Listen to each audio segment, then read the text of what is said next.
Imagine a timeline where the server merged with real life and high school romance isn't about prom dates, it's about securing a carry for the apocalypse. Because 100 years ago, the dimensional barrier shattered, and mobs from actual video games started spawning downtown. Humanity had to evolve fast, unlocking combat classes, grinding XP, and switching builds just to avoid extinction, or risk getting permanently deleted from the server.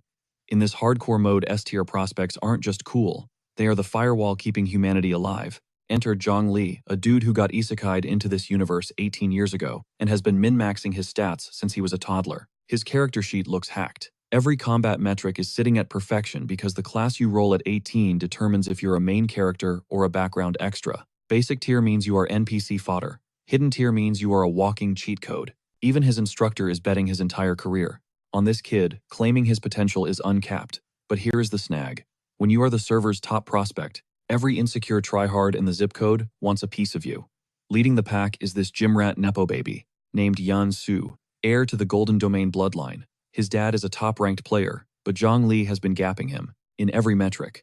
Our protagonist stays chill, though, claiming he hasn't even picked a build yet. So naturally, Yan Su grabs him up and threatens to wreck him if he pulls a trash class. Zhang Li hits him with 2 words, "Let go," and the icy glare he throws is scarier than any skill Yan Su could unlock. The bully backs off instantly, but do not sleep on this beef, because it is about to get real. See, in this society, when a prodigy bricks their awakening, they don't just lose clout, they become the laughingstock of the entire region. The ceremony starts and the first student on deck literally faceplants. Total cringe. The instructor, wearing a dress that is definitely not school appropriate, waves the kid off and calls the next ID. Suddenly, the arena floods with green VFX, and Muon unlocks advanced swift archer. And Pham, the blonde hair. The epic bow, the glowing aura, the crowd goes feral because she is officially the Academy's main heroine. She is proving the hype is real. Next up, Yan Shu steps onto the pad and pulls Flame Mage an advanced class. And the guy has the audacity to look bored. 2 advanced pulls back to back. And this clown is already yapping about how he deserved better. Then he stares Zhang Li down and drops a line, saying hard work is a joke and talent is the only stat that matters. The announcer calls Zhang Li and he walks up. Like the last 18 years were just the tutorial. Every judge locks in, and his teacher is gripping that clipboard for dear life. He steps on the platform and the atmosphere starts compressing like a gravity well. Then boom, artifacts spinning, mana flooding the zone. It is the kind of light show that belongs in a cinematic trailer. Teachers are launching out of their seats. Papers flying everywhere because nobody prepared for this level of energy output. His teacher is losing his mind, mumbling about a legendary hidden class. But when the dust settles, the screen reads, Basic Mage, the absolute floor. The class you get when the developers hate you. The judges are frozen, trying to process how the server's #1 player just rolled the worst RNG in history. And the first person to rub salt in the wound is exactly who you expect. Yan Shu laughing like he just won the lottery. Instantly, the social hierarchy reshuffles. Simps are already lining up to join Muon's guild. Meanwhile, Zhang Li stands there in silence while the crowd turns on him, trash-talking his legacy like it is a spectator sport. He walks off the stage completely solo, with whispers cutting into him from every angle, like invisible daggers. He is standing in the shadows thinking, is this it? Did 18 years of grinding just go down the drain? But then his eyes shift. You can feel the vibe change because the system just pinged a notification that flips the entire script. Special talent skills, automatically max level. He stares at the screen like, hold up, this was not in the patch notes. Is this the perks of being a reincarnated soul? He opens his UI and sees 3 starter spells, but they are currently sitting at level 1. Fireball, Light Armor, Meditation. The literal starter pack for a noob mage. But suddenly, the progress bars start speedrunning themselves. Level 5, level 7, it looks like a glitched lobby. He is watching in real time as his brain does a hard reboot. Every single bar is shooting for the cap. All 3 skills, hitting maximum tier simultaneously, fully maxed out, and he remembers a tip his teacher dropped. Every class starts with 3 base skills, and when you level them, the power scaling is not linear. It is exponential. But here is the kicker. Maxing out skills is supposed to be statistically impossible. Maxing out the big 3 stats is a myth for 99% of the world, but this kid just snagged the Holy Trinity on a silver platter. He is grinning like a cheater who just found an infinite exploit glitch, standing there, realizing that auto-maxed skills on a trash tier mage are somehow more broken than the rarest hidden classes in existence. Fate did not just hand him a consolation prize, it gave him the keys to the kingdom. But before he can even pop the champagne, his teacher locks onto him and grabs his shoulders. The principal is out here delivering a whole TED talk about how even a basic class has infinite potential, and the faculty still has his back. Jiang Li, who literally unlocked God mode 30 seconds ago, hits them with the humble smile. Thank you, principal. I will grind hard. Give this man an Academy Award right now, because the principal walks away wiping a tear, completely oblivious that Jiang Li is hiding the most illegal build in history underneath that hoodie. Meanwhile, the peanut gallery is still feasting on his downfall like it is the Super Bowl, because apparently watching a prodigy faceplant hits different than watching one win. But Jiang Li is already thinking, laugh it up, clowns. I am about to humble every single one of you. Now let us turn up the heat, because the scene shifts to the trial shooting range, where rookies test their shiny new skills. And surprise, surprise, look who is center stage acting like the main character. Yan Shu is charging up a fireball so massive, it belongs on a blockbuster movie poster. He hurls it at the training dummy and the poor thing gets absolutely incinerated. His little fan club immediately starts glazing him like he just solved global warming. But then, this meathead locks eyes with Jiang Li passing by. And you can practically hear the bully software install itself. He barks out, "Yo, you." The basic mage, radiating the energy of a dude who peaked in junior high and never recovered.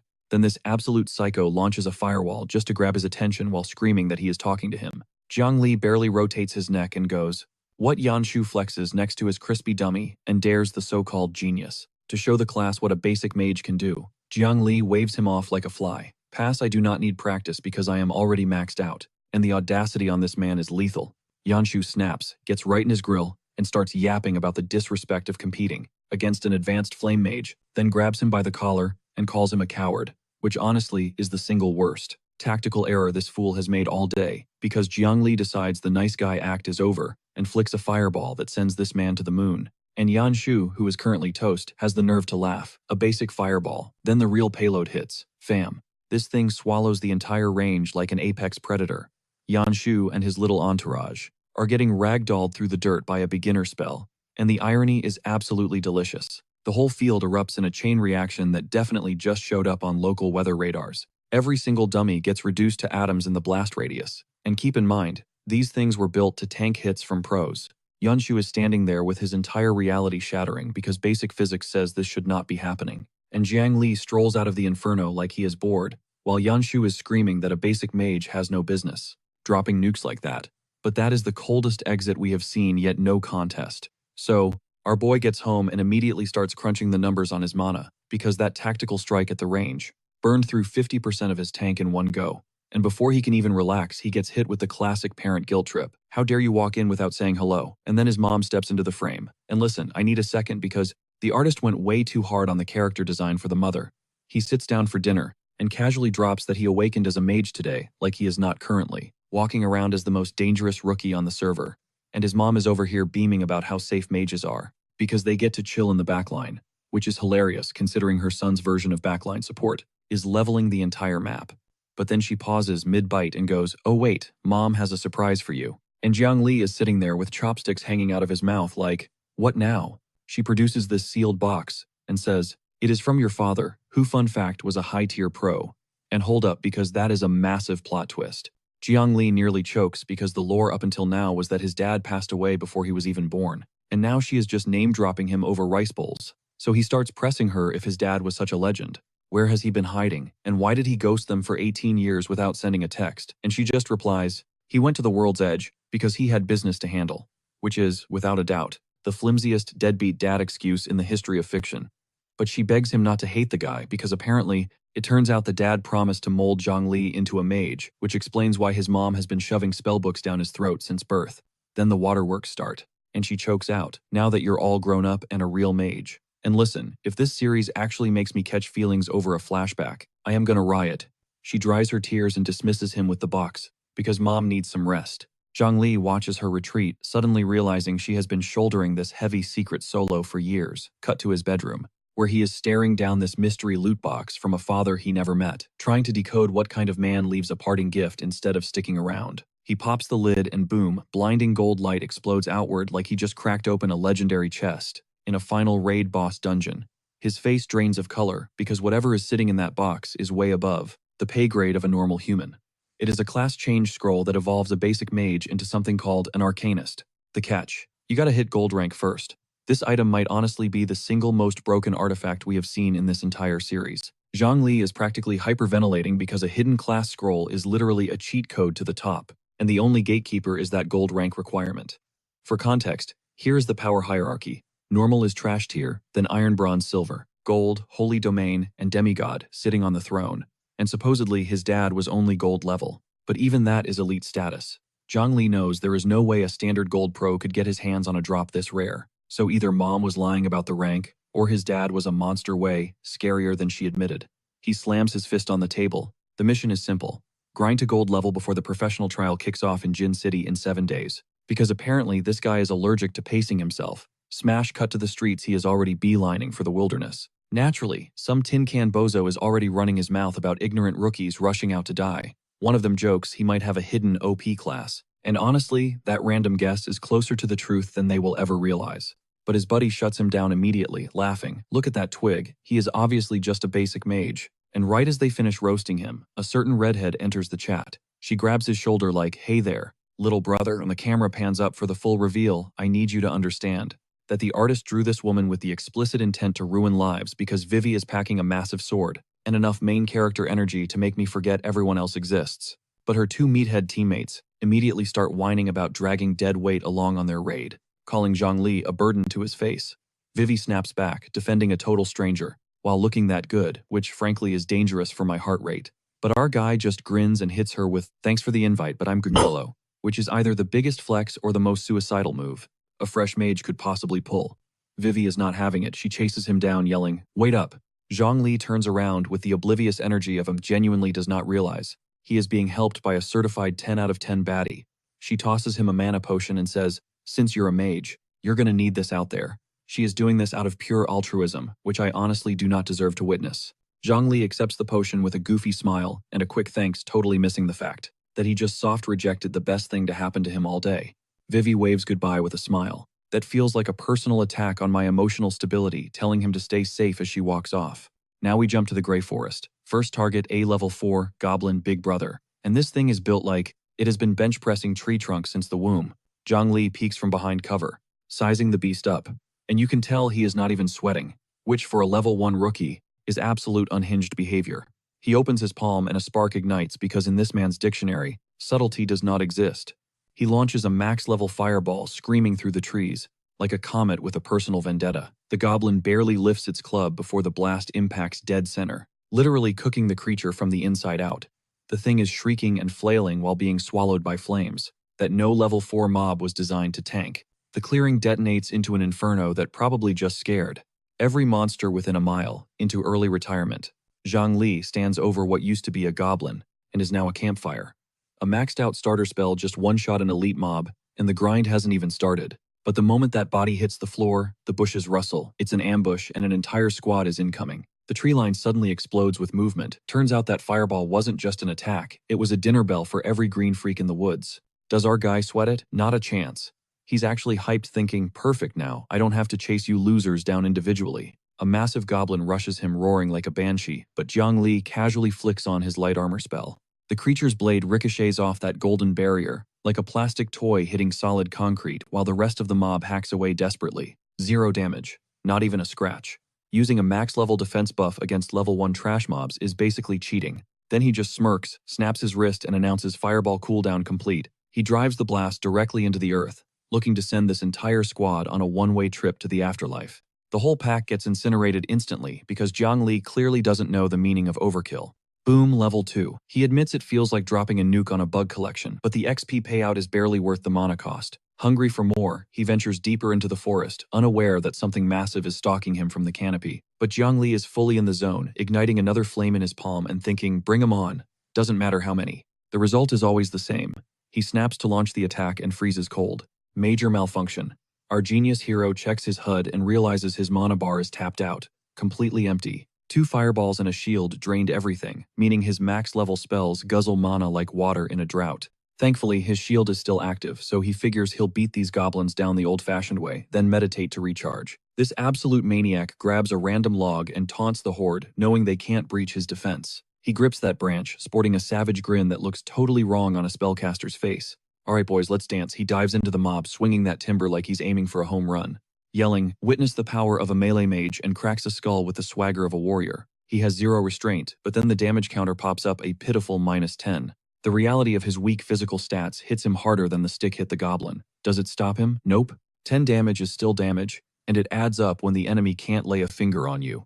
After the most boring grind session in history, he finally chips them down and dings. Level 3. Exhausted and dragging that log like he just ran a marathon, he crunches the numbers. He's got enough mana for exactly one nuke before hitting empty, plus casting a shield every fight kills his efficiency.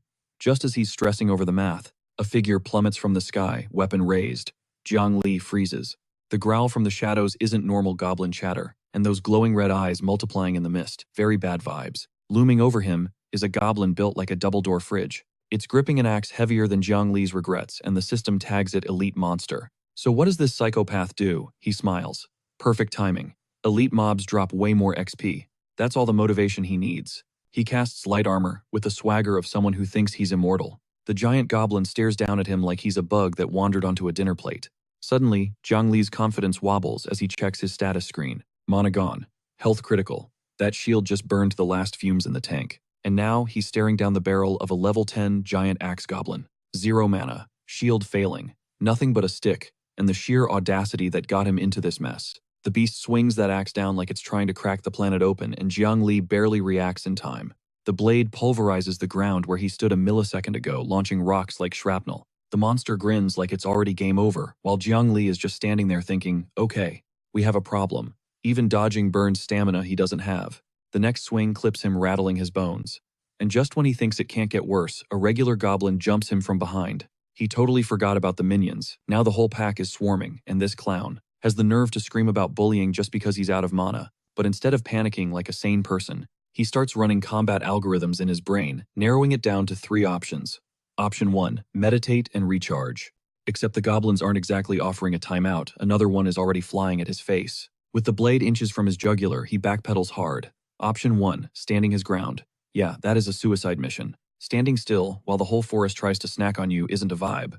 Option 2, chug his single lonely mana potion. Problem is that blue juice only fills a third of his tank. That buys him exactly 1 fireball and 0 margin for screw-ups. Option 3 is the high IQ play, tactical retreat, heal up, and live to fight another Tuesday. But does our boy act like a rational human being? Nope. This maniac stares logic in the face and decides, nah, running is for chumps. With a hulking goblin literally hot on his heels through the brush, his gamer brain starts crunching numbers. If he waits 24 hours for natural mana regen to kick in, some rando might steal his elite kill. And honestly, he would rather faceplant into the dirt than let that sweet XP slide.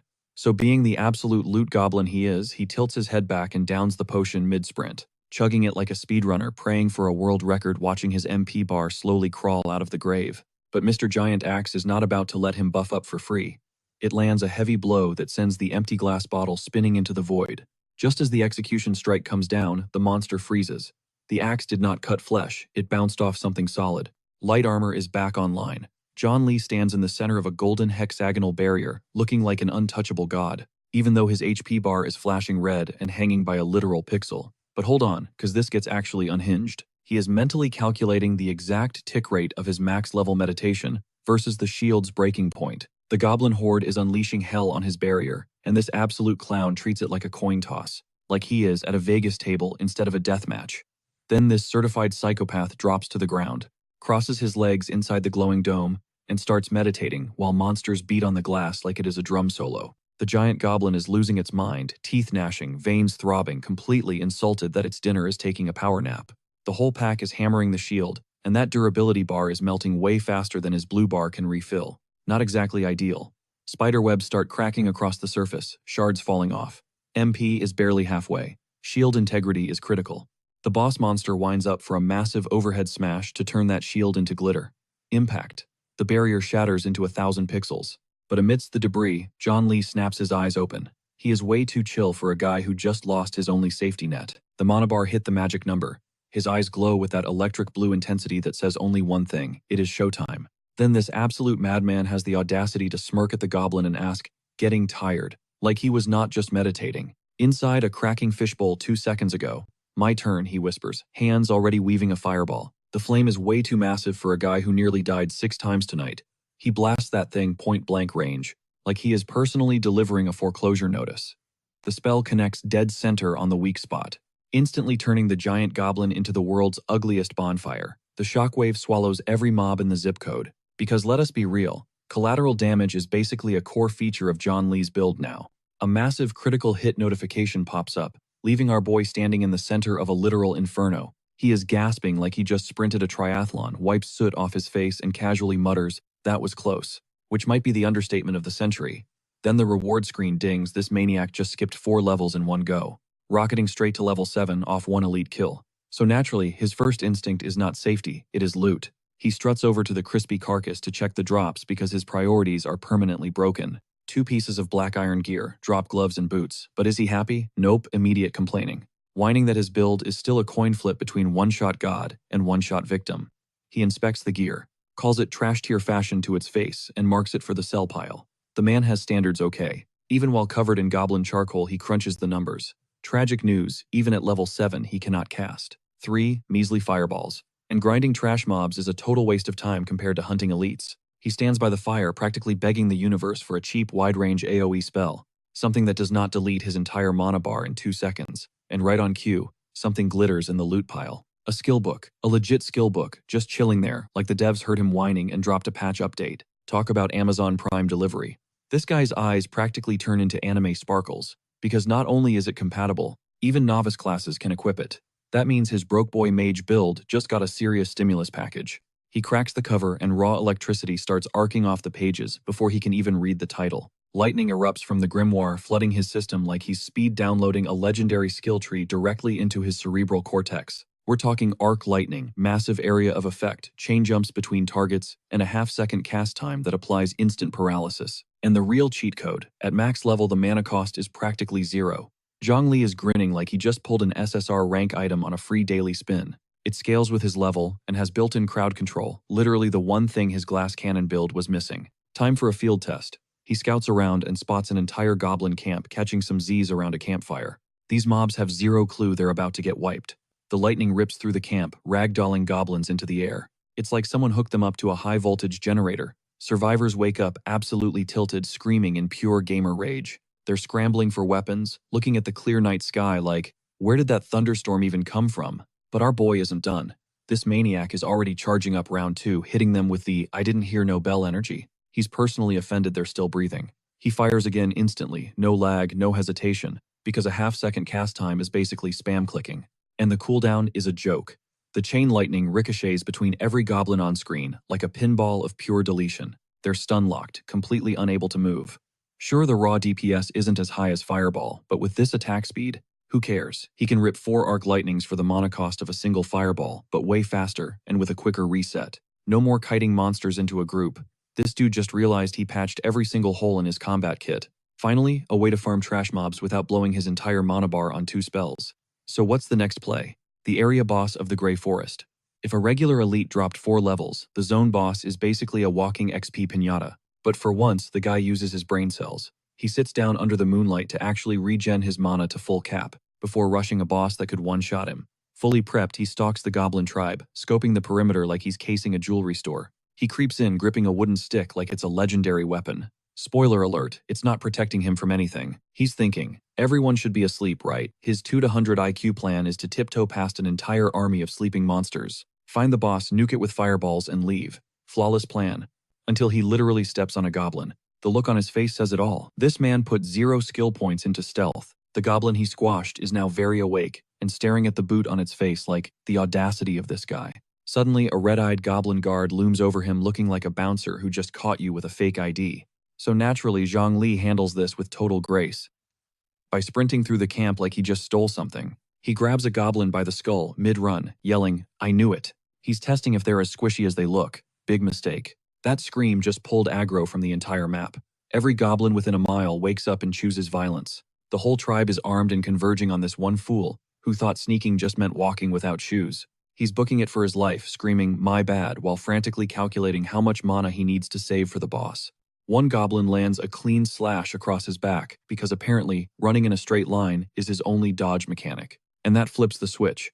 He skids to a halt, lightning crackling in his palm. Oh, you want the smoke? Like he wasn't just begging for his life 5 seconds ago. He unleashes the arc lightning. The forest erupts in neon blue light, because Zhongli doesn't believe in warning shots. The bolt chains through every goblin in range. Their HP bars are melting like butter in a microwave. He doesn't even let up. He fires another volley immediately because the cooldown on this skill is actually offensive to game balance. Standing in a graveyard of fried goblins, he asks, "Why are you guys bullying me?" gaslighting them like he's the victim here. But then he looks around at the twitching loot piles. No area boss. That's when the ground starts vibrating, like something massive under the forest just woke up angry. A shadow the size of a skyscraper rises behind him. Zhongli whispers, "Earthquake, brother. That ain't an earthquake. That is the area boss standing directly behind you." Glowing eyes pierce the dark, radiating the kind of energy that says, "Your little mana bar is cute." Meanwhile, cut to a separate group of clowns wandering the woods, complaining about how dangerous the night grind is. Leading the circus is Yan Quan Yanshu's cousin out here specifically to jump Zhang Li, because being petty runs in the family. Even his own minion is side-eyeing the plan, wondering if this is a suicide mission, asking if Zhang Li is actually dumb enough to still be farming in the forest this late. The irony is palpable. Quan zooms in with a textbook villain close-up and drops the line, "You don't trust me," which is basically a giant red flag coming from a guy dressed like a human pincushion. The minion instantly crumbles, waving his hands frantically like he is trying to swat away an invisible beatdown, while yapping about how the elite mobs and area bosses will absolutely wreck any rookie players. Suddenly, the floor starts quaking beneath them, and that debate instantly becomes irrelevant. Quan's expression shifts from scary to greedy, lighting up, like he just found a winning lottery ticket on the sidewalk. He realizes some poor soul just aggroed the area boss. He starts crunching the stats out loud. The target is the Goblin shaman. Even a squad of 3 black iron rankers would struggle to survive that fight. So the strategy is simple. Let the other guy do the heavy lifting, soften the boss up, and then they swoop in for the disrespectful kill steal. Quan is literally speedrunning the scumbag antagonist checklist and loving every second of it. Meanwhile, our protagonist is locking eyes with the Goblin shaman, deciding it actually looks softer than the elites he just farmed. That is the exact type of delusion that sends players straight back to the lobby. The HUD flashes a warning. Level 20, Boss Goblin Shaman. This kid is level 7 taking on a level 20 boss, yet he somehow thinks he passes the vibe check. He charges up a fireball and drops a casual, "Oh, you're a mage too," like he is networking at a wizard convention instead of staring down a monster trying to delete his existence. He sidesteps the shaman's attack and roasts him, claiming his cast time is lagging. That is honestly the ultimate form of disrespect between magic users. His fireball slams home and the system screams that beautiful critical hit notification. The battlefield erupts into a blazing furnace, roasting the shaman alive. For a split second, it actually looks like Zhang Li is about to one-shot a boss 13 levels above him, but then a projectile shoots out of the inferno at Mach speed. Because raid bosses do not just face tank damage without getting angry. Zhang Li throws up a defensive ward, muttering, "I knew it wouldn't be that easy because his luck is permanently cursed." A level 5 ice arrow shreds through his shield like wet tissue paper, and his health bar tanks so hard, the red alert is practically flashing a seizure warning. The shaman steps through the fading embers, glowing red eyes, practically screaming, "You really thought fire beat ice." And he brought the squad 2 goblin priests flank him like bouncers at an exclusive club, where Jiang Li is definitely not on the list. The shaman hunts him through the timber, and our boy is back to sprinting, because his combat style is 50% nuking and 50% running for his life. Things get dicey here. The shaman starts manifesting dagger-sized ice shards without even breaking a sweat. He launches a crescent of frost that slices through the tree line like he is trying to landscape the forest with a chainsaw. Jiang Li is pinned behind a trunk running real-time combat analytics. He realizes the shaman's cloak has massive magic resistance. Basically, his fire DPS was getting nerfed into the ground from the start. He pulls up his status window and it is a disaster. Health is critical, mana is on fumes, and phase 1 just started. Is this 4D chess? Or is he just getting punished for being cocky? Instead of tilting, he narrows his eyes and decides to meditate for mana recovery, before the shaman uncovers his position. Unfortunately, the boss does not respect the timeout rule, because ice spears start obliterating his cover. The jungle is turning into a frozen war zone, with projectiles raining down and ancient trees shattering like glass, while Zhang Li plays a high-stakes round of hide and seek. The shaman raises his staff, and the temperature plummets so hard, you can feel the chill through your monitor. He unleashes a concentrated ice beam vertically, like he is trying to drill into the planet's core just to dig Jiang Li out. The blast shreds the canopy, carrying a power level completely outclassing anything else on the map tonight. Ice and debris collide, transforming the tropical zone into a winter wasteland in seconds. And amidst this icy apocalypse, this absolute mad lad drops into a meditation stance right in the kill zone. With frost magic detonating like fireworks around him, his eyes snap open, glowing an electric blue. You know the drill. That is, the MC is about to cook look. Except the shaman is already winding up his ultimate ability, cackling like a maniac. A literal tidal wave of solid ice crashes toward Jiang Li, and he is just sitting there thinking, well, this is suboptimal. Which might honestly be his famous last words. So quick recap. Jiang Li is meditating. while a frozen Armageddon barrels toward him like a freight train. Spoilers, he survives, but only by a pixel. His status screen looks like my bank account before payday completely broke. He does not even have the MP for a basic fireball. So he pivots to lightning magic muttering, I have to make this work. It is the magical equivalent of paying rent in pennies. The shaman takes every single volt, howling in agony as the lightning fries its nerves. The high voltage seizes its entire system, dropping the beast to its knees like a rag doll with severed strings. It cranes its neck up at Zhongli's silhouette, and the realization hits harder than the spell. The joke is over. Zhongli just cracked the code. His maxed out lightning creates a guaranteed stun lock, catching the shaman mid-cast and shutting down the ice magic instantly. Seeing the window, our MC blitzes forward thinking, this is it. With zero chill and absolute disrespect, he snatches the shaman's enchanted robe right off its back like he is repossessing a car. He taunts, without this little layer, your resistance is trash, isn't it? The man is grinning like a shark, clutching the boss's own gear and thinking, I got your loadout, now watch me work. He rushes the boss with the swagger of a player who just toggled on God mode. The shaman is wheezing barely vertical, propping itself up on that staff like a geriatric patient who climbed one too many stairs. But then, the eyes snap to crimson. That panic dissolves into pure, unadulterated rage, because the boss is not solo. The remaining goblin grunts start sweeping the tree line hunting for our boy. Suddenly, the shaman locks onto something, and its one good eye practically bulges out of its skull. It catches Zhongli's signature glow in the brush and decides, absolutely not. No more combos for you. The shaman goes full nuclear, dumping every last drop of mana into one final ice cast. A massive magic circle flares up, launching a glacial spear the size of a delivery truck, right at Zhongli's position. The ice shards turn the forest into a wood chipper, obliterating trees and shredding the terrain into sawdust. The impact site looks like an asteroid hit it, leaving nothing but a crater of frozen devastation. The shaman stands there, frost swirling around its claws, 100% convinced it just deleted Zhongli from the server. But then it scans the crater, and the celebration dies. Something is wrong. No body, just ice and dirt. Our mage is MIA. Before the beast can process the glitch, a voice whispers right behind its ear. Looking for someone, Zhongli is already airborne, hovering in the blind spot with a fireball primed, wearing a grin that screams, checkmate. The shaman spins around just in time to catch a face full of flame, at point-blank execution range. In pure panic, the monster throws up a flimsy goblin barrier, but joke is on him. Zhongli stole the resistance cloak. That barrier shatters like sugar glass, as the fire blasts straight through unchecked. Critical hit. The system highlights the fatal weak point, and the shaman gets roasted in its own arena, like a forgotten Thanksgiving turkey. Zhongli lands, looming over the charred remains. That was a max-level fireball hitting a target with zero resistance. The math says you die. Then our boy drops the coldest line of the arc, staring down at the boss with his weapon raised, saying, your luck ran out the moment you met me. He brings the staff down for the coup de grace. That is the most disrespectful execution I have seen all week, and I love it. The system notifications go berserk. Plus, 3 levels. Current status, level 10. He went from 0 to boss slayer in a single grind session. And the loot. Looking like Christmas morning, the shaman's staff and a skill book are glowing on the ground, just waiting for him. He inspects that stolen robe. Turns out it was fire resistance gear, which explains why his earlier attacks hit like wet noodles. The durability is toasted, but the real treasure is the book. Because Ice Arrow just integrated directly into his kit at max proficiency. The very spell that almost punched his ticket is now his main weapon. He grins, thinking, if a mid-tier version almost killed me, imagine what this maxed-out beast will do to everyone else. On top of that, the goblin staff comes with passive magic penetration, meaning he can slice through magic tanks like they are made of tissue paper.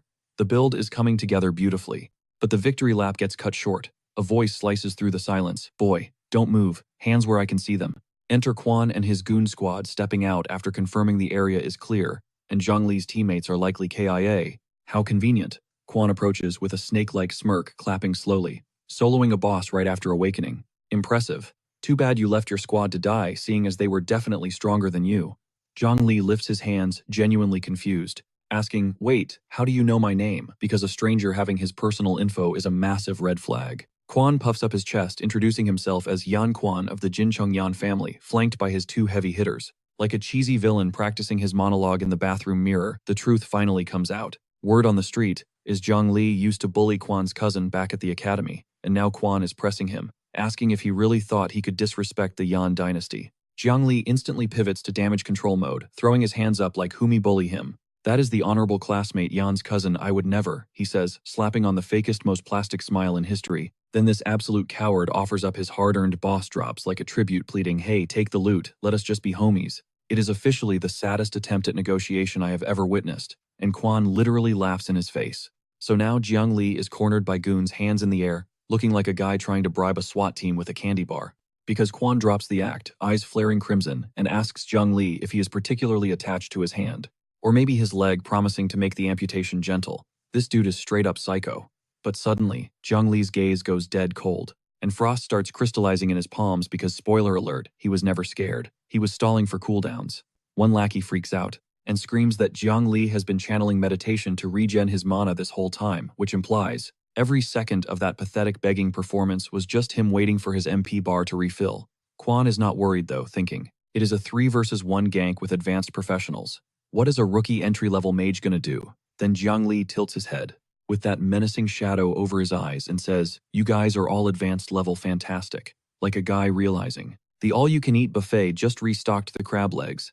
Quan is done talking and rushes him, shouting that they won't even give him a single frame to cast a spell, which would be a genius strategy if Jiang Li hadn't already queued up the attack, because Jiang Li point-blank unleashes a max-level ice arrow on the entire squad simultaneously, and Quan's crew gets ragdolled backward like pins at a bowling alley. Quan faceplants so hard he literally cracks the pavement. Frostbite is zapping through his veins like he hugged a power line.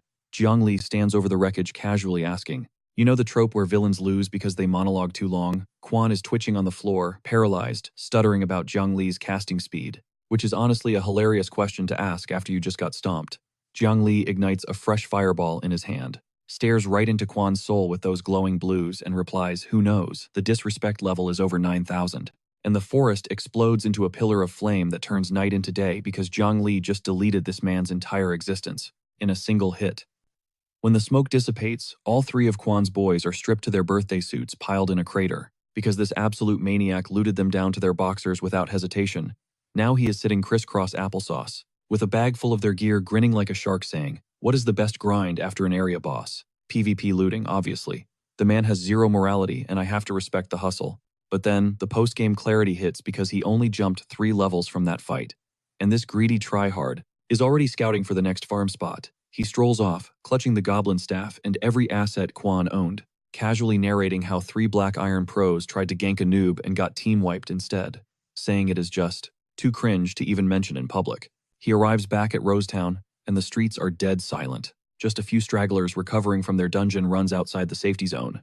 And our protagonist is hauling so much stolen loot, he looks like an over-encumbered pack mule with a hoarding disorder, praying to the RNG gods for a spatial inventory item until he spots the Holy Grail, the Golden Dragon Treasury. The doors swing wide, glowing gold like they are ready to drain his wallet.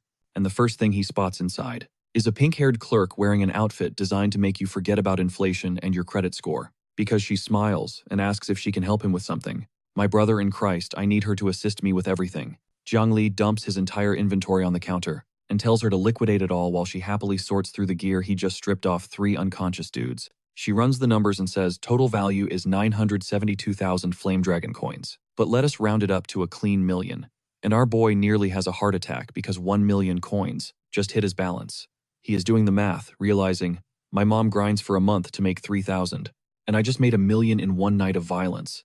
Now, he is plotting to retire her in luxury, which is genuinely the only redeeming quality of this degenerate loot goblin. He immediately snaps back to business and asks for skill books while the clerk guides him to the VIP section, where someone with very long, high-angle shot reveals purple hair watching from the VIP section. Keep your eyes locked on her because that is Mo Ching Ching, the Golden City Academy's certified prodigy, and she just clocked Jiang Li from across the complex. And listen closely, the illustrator absolutely cooked with her character design because she is devastatingly gorgeous. Meanwhile, our oblivious hero has wandered into the library zone asking for basic mage recommendations like a total noob, completely unaware that an elite baddie with top-tier credentials is high above analyzing his every move. The clerk displays the entire beginner mage inventory, and it is the standard starter pack Windblade Ice Arrow, the works, but each book costs a staggering 600,000 Flame Dragon coins, and Jiang Li nearly gags because that price tag means his freshly earned million is barely enough for lunch in this economy. So he does what any broke genius would do. He goes budget hunting to find a stopgap solution until he can afford the metagear. He reviews his current loadout Fireball for single target DPS, Dark Lightning for area of effect nukes Ice Arrow for burst damage, and light armor for tanking. He realizes the one thing missing is crowd control, so he snatches a slowdown technique book for 600,000. He absorbs the knowledge instantly because he is just built different, maxing the proficiency on contact. Just like that, this kid is rocking a full spell rotation that most rookies would sell a kidney to possess. The build isn't optimized yet because his mana pool is the bottleneck, so he blows the rest of his cash on blue potions, stocking up like a hardcore gamer prepping for a raid boss.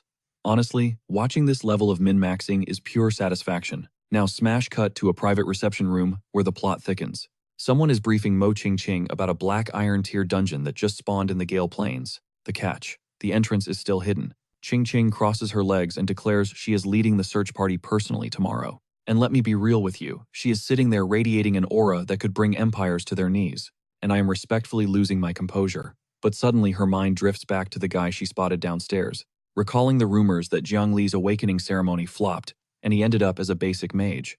So why is he here, buying skill books, like he has a future in this game? Her butler snaps her out of the trance asking, "Miss, what is on your mind?" And she jolts back to reality like a student caught daydreaming during finals. She turns bright red and waves it off with the most unconvincing "nothing at all" in the history of lies. There is zero chance the butler bought that cap. He smoothly pivots the conversation, mentioning that clearing this dungeon could power level her straight to the black iron tier, which is a massive flex in this region. By the time the trial competition drops next week, she would gap even Miss Li from the rival family, prompting a smile from Ching Ching that screams the quiet confidence of a main character. She stands up and orders Fubo to assemble the squad immediately, because she is personally leading the charge into that dungeon. Meanwhile, out in the Gale Plains, a pack of blue Gale wolves is sprinting across the grass, dodging fire and lightning, because guess who found his new grinding spot? Jiang Li is literally standing on top of a wolf, surfing the beast like a pro skater, while blasting ice and lightning in every direction. The artwork here goes unreasonably hard. The wolves have visible health bars now, and his magic is melting them down because every level he gained is translating directly into raw damage numbers. He sparks arc lightning across his fingertips, realizing that at his current specs, fighting goblins would be a one-shot bore, meaning these wolves are the perfect difficulty setting for his grind. But these wolves aren't mindless mobs. One of them lunges from the blind spot, jaws unhinged, trying to take his head off as a snack. Jiang Li triggers light armor just in the nick of time, tanking the bite with a golden shield that sends the wolf bouncing off like it face-planted into a concrete wall. The issue is the spawn rate is too high, because he is surrounded by wolves that keep respawning, and our boy is realizing this wave never ends. He plants his feet and charges straight into the mosh pit staff, crackling with blue energy, parrying wolves left and right. With the energy of a man treating mob farming like a gym workout, he channels arc lightning through the staff, and unleashes a massive wave that should theoretically fry every enemy in the zip code. However, these wolves have agility stats, high enough to actually dodge lightning, mid-air splitting formation, and weaving through the bolts, like they have been drilling for this exact matchup. Jiang Li narrows his eyes, realizing these Gale wolves have insane evasion, meaning raw DPS isn't going to carry this fight. He adapts on the fly and dashes in, deciding that if they want to play the speed game, he has the perfect counterplay, casting the slowdown technique. A massive purple runic circle rips open reality right in front of him, proving exactly why this skill was worth every penny. The wolves slam into the binding glyphs and glitch out instantly like someone just yanked the Ethernet cable on their existence. They are stuck buffering purple energy coiling around their legs while he stands there admiring his broken new toy. Instant cast speed, zero travel time, hit scan mechanics. You literally cannot dodge this. But there is a catch. Single target lock only. Triple casting this bad boy on 3 different mobs is an absolute mana hog. It is officially a DPS race now. He has to delete the slowed targets before the free ones close the distance, and lightning is already crackling in his palms. He is speedrunning this grind. The second the pack is cleared, he is chugging a blue mana potion like it is Gatorade, because the sustain game is critical and that shopping spree at the Golden Dragon Treasury is paying off massive dividends. He is chilling against a boulder at level 11, min-maxing his efficiency, grinning about his high IQ investment strategy. And I gotta give the guy props, his resource management is elite. But then the vibe instantly shifts, because something just pinged his radar that is way too big to be a trash mob. Standing right there is a level 20 bloodline wolf, flanked by its minions, and glowing with a radioactive red aura. Like the game devs personally sent it to remind him that the Gale Plains are a no-fly zone, and the difficulty just spiked to hardcore. This bloodline wolf is built like a tank with fur, and Jiang Li is hiding behind a rock realizing his premium coverage definitely does not include this. The beast detonates with bloodline energy, so violent it reskins the entire color palette of the battlefield, turning everything into a chaotic mess of lightning and raw stats. But does our boy retreat? Zero chance. He launches himself off the cliff with flames blazing and screams, "Let's take out the mother," like a level 11 trying to solo a raid boss. And boom, he lands a direct hit on the weak point, critical damage registered. The UI is flooded with fire effects and damage counters, and somehow, this madman found the one hitbox on a creature made of pure violence. The minions are wiped, and it is a 1v1 showdown against the boss. And this absolute maniac plants his staff in the ground, like he scripted this whole encounter. But the wolf takes that personally, launching a lunge with enough torque to shatter granite, and those fangs are rated for armor penetration. So, Zhongli spams the slowdown skill. A purple glyph blooms directly in the monster's path, telling a beast 3 times his weight class to sit down. The binding magic hooks the wolf midair and slams it into the dirt like gravity just got a 300% buff. Perfectly timed. But this boss has a phase 2 mechanic, projecting a spirit phantom straight at Zhongli's face. Suddenly, the combat distance is way too intimate. He is staring down this spirit beast thinking, "I have zero clue where the crit spot on a Gale wolf ghost is." The wolf is snarling at him from inside the purple lockdown. But then a fireball ignites in his hand, and he cracks this smirk that says he just solved the puzzle without looking at the wiki. It is hairy, it is weak to fire, and oh look, it is flammable. That is the coldest roast ever delivered in manhwa history, and he is dead serious. The wolf is helpless in the binding circle, staring at that fireball, with the most offended expression I have ever seen on an NPC, like being burned alive is below its pay grade. Tough luck. He drops the nuke anyway, and the system confirms another critical strike as the arena transforms into a blast furnace. 2 levels instantly, he hits level 13. That boss was basically a giant EXP pinata, and this psycho cracked it open like it was nothing. It even drops a black iron dagger and a black iron ring before the body despawns. This dude is already appraising the loot like he is on an episode of Pawn Stars. The first words out of this loot goblin's mouth are, "I wonder what the resale value is." At this point, his main class is merchant, not mage. Then the ground starts shaking. Something massive is tearing across the plains, closing the gap every second, and it has zero chill. Zhongli scrambles up looking confused, because apparently the Gale Plains has a strict, zero-tolerance policy on camping.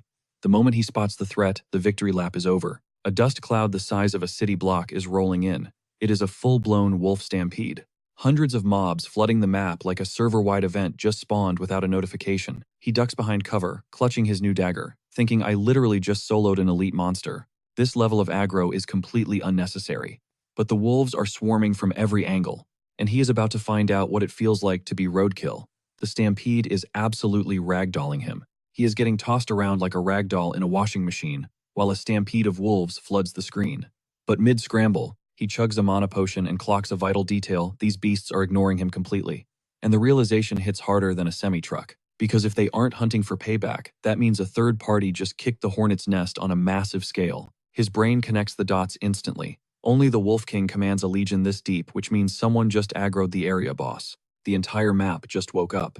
And instead of fleeing like a rational human being, this absolute loot goblin sprints directly toward the boss spawn, screaming that the treasure belongs to him. Is it courage, or does he need a psychiatric evaluation? Serious question. Meanwhile, we smash cut to a dark cavern entrance, where a totally separate squad is gasping for air, looking like they just crawled out of a meat grinder. 3 adventurers holding the front line, weapons shaking, lungs burning, and front and center is an orange-haired girl, with emerald eyes and a character design that definitely blew the entire animation budget. She instantly hijacks the frame, demanding all my attention.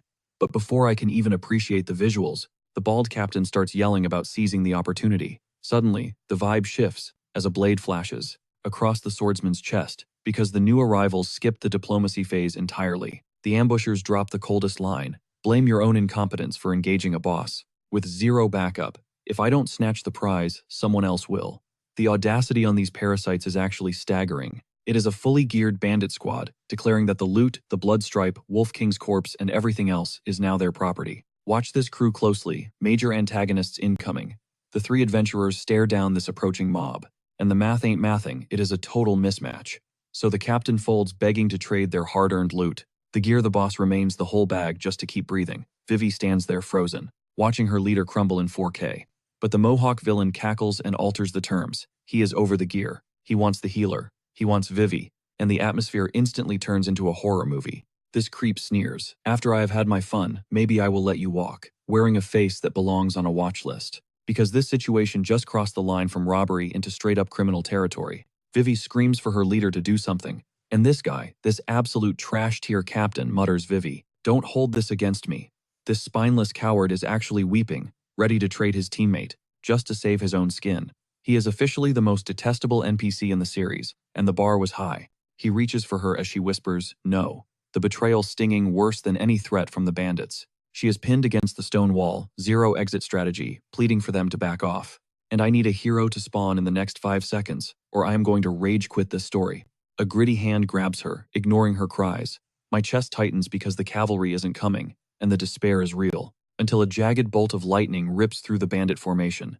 And these degenerates just got hit with a high-voltage eviction notice. Everyone freezes the bandits, the traitor Captain Vivi. Nobody understands what just happened. The Mohawk leader is fuming smoke, literally rising from his head, screeching about who dared to ruin his jackpot. This predator honestly thinks he is the victim here. He hacks through the smoke, ordering his remaining minions to charge, demanding the caster reveal themselves. Bold words for a guy bullying civilians, and stepping out of the shadows with a smirk that screams main character energy is Jiang Li, casually noting that the sun is still up, and they are already out here committing felonies. The camera pans up to reveal him wrapped in flames, holding that skull-tipped staff, asking if they are truly committed to being trash. This entrance, easily the hypest moment of the season so far, a bandit rushes him with a heavy overhead strike. Jiang Li catches the blade, like it is a toy. He stares the attacker dead in the face and says, "I wasn't done speaking." Then he detonates a fireball so violent it yeets the man and 3 of his buddies into the next zip code. Lesson learned: never interrupt the monologue. The bandit leader, previously talking big, is now on his knees praying for mercy. And Vivi watches in shock as a total stranger deletes her nightmare scenario in less than 60 seconds. She looks up at her savior, tears still glistening, and whispers the iconic line, "Is it really you?" So it turns out our girl Vivi clocked Zhang Li's identity way before we did, and we just walked into a history lecture. That wasn't on the syllabus. Meanwhile, Mohawk Guy is frantically running the numbers because half his crew just got deleted, in one smooth rotation. He's standing there, gripping his discount sword, questioning every life choice that led to this moment. But then, the delusion kicks back in. He remembers Zhang Li is technically just a mage class, and in gaming logic that means he's a glass cannon, super fragile if you rush him. So, he screams for every remaining goon to Zerg rush the kid before he can cast, and these NPCs actually listen to him. Big mistake. Zhang Li ignites a flame in his palm like he's casually lighting a scented candle, looking genuinely confused. Why these guys are speed-running toward their own funerals? He serves up a fireball with so much spice. It turns the ambush into an instant barbecue, asking if they're really in that much of a hurry to meet the Reaper. The bandit leader barely dodges the heat wave while his buddy faceplants weapon flying off into the Shadow Realm, like it just quit its job. Mohawk is having a mental breakdown, because how does a Tier 1 fireball hit like a runaway semi-truck? He's yelling that the damage scaling is bugged, and this makes zero sense. Suddenly, every bandit weapon hits the dirt in sync, a total team wipe. And Mohawk, the predator who was acting tough 5 minutes ago, is now eating dirt, stuttering that this was all a misunderstanding, like he's trying to talk his way out of a speeding ticket. The guy immediately switches to pay-to-win mode, trying to bribe Zhang Li with Vivi's safety and leaking intel that the Blood Rune, Wolf King, is further inside. But Zhang Li is done talking. He conjures an ice arrow, with zero chill freezing the negotiation instantly. He tells them, "You wanted smoke, now choke on it." That ice lance pierces Mohawk like a receipt printing out for every crime he's ever committed. The dude is coughing up HP and still has the audacity to threaten that his clan will clap back, which is honestly impressive levels of copium. Meanwhile, Zhang Li is sitting amidst the wreckage, checking his skill cooldowns like he's reading a dinner menu, realizing his level up just unlocked a massive combo upgrade. That's when Vivi steps up to thank him. And look, the artist knew exactly what they were doing with this camera angle. She looks absolutely stunning. Top-tier visuals. She hits him with a smile that could heal status effects and admits she underestimated his power level. She was genuinely worried. But my man Zhang Li is completely oblivious to the premium affection coming his way. This emotionally unavailable savage just brushes it off, saying they are even because she helped him once. Treats it like a business transaction instead of a moment with the best-looking girl in the server. Zero riz. Then, without skipping a beat, this mad lad invites her to go raid the Wolf King boss. Like he's asking if she wants to grab a coffee. The confidence is honestly terrifying. Vivi is trying to process that this maniac just dismantled a mercenary squad, and now wants to speedrun a boss fight like he has a dinner reservation to catch. Her expression says it all. I'm speechless too. Then we get this ultra-high-definition close-up of her emerald eyes, and she's convinced he's smurfing on a secret account because a rookie shouldn't be this broken. And respectfully, I have also lost focus on the plot. Cutting to the next panel, they enter the lair, and there it is. The Blood Rune Wolf King, a level 25 boss. owning the room like a nightmare that doesn't pay rent. Now check the math. Zhongli is level 20, barely black iron rank. This oversized mutt is 5 levels higher, with a massive boss stat multiplier. Vivi asks the million-dollar question, can 2 people actually clear this raid? Which is the only logical thought anyone has had today. But Zhongli's answer to impossible odds is always the same F around and find out. He opens with a fire lance aimed right at the Wolf King's snout. Subtlety is not in his build. The explosion lights up the cave, and for a split second it looks like a clean hit. But the system UI shows nothing. No crit, no weakness broken, which means fire magic against this beast is about as useful as a flashlight in a black hole. The Wolf King takes that personally, bursting through the smoke and roaring about, sending these intruders to the respawn screen. And the fact this thing has voice lines, yeah, that dials the horror factor up to 11. Zhongli is standing in the shadow of this skyscraper-sized abomination, genuinely shook that a mob boss has the IQ to drop full sentences. But his gamer instincts kick in instantly. Pyro is a no-go here. But here's the catch. The Wolf King has 0 magic resistance. Meaning this brawl just turned into a strategy game, so he flips the entire script mid-fight. He casts a heavy, slow debuff, shackling the Wolf King in violet energy chains. Rule number 1, if you can't nuke it, you crowd control it. The spell lands and the king is visibly glitching, weighed down by the purple binding. Blood is spraying from the chip damage. For a second, this titan looks like it can actually be deleted, but a slowed boss is still lethal because it shreds through the restraints and lunges, with impact force that fractures the cave walls. While Zhongli barely gets his flimsy light shield up, the collision tanks his HP bar to critical, shattering the shield like cheap glass. The red danger alert is screaming, because the experiment is over. Zhongli scrambles back, realizing his defense just got one-shotted. Even with the slow hex active, this beast moves like the nerf doesn't exist. That 5-level gap is straight up unfair.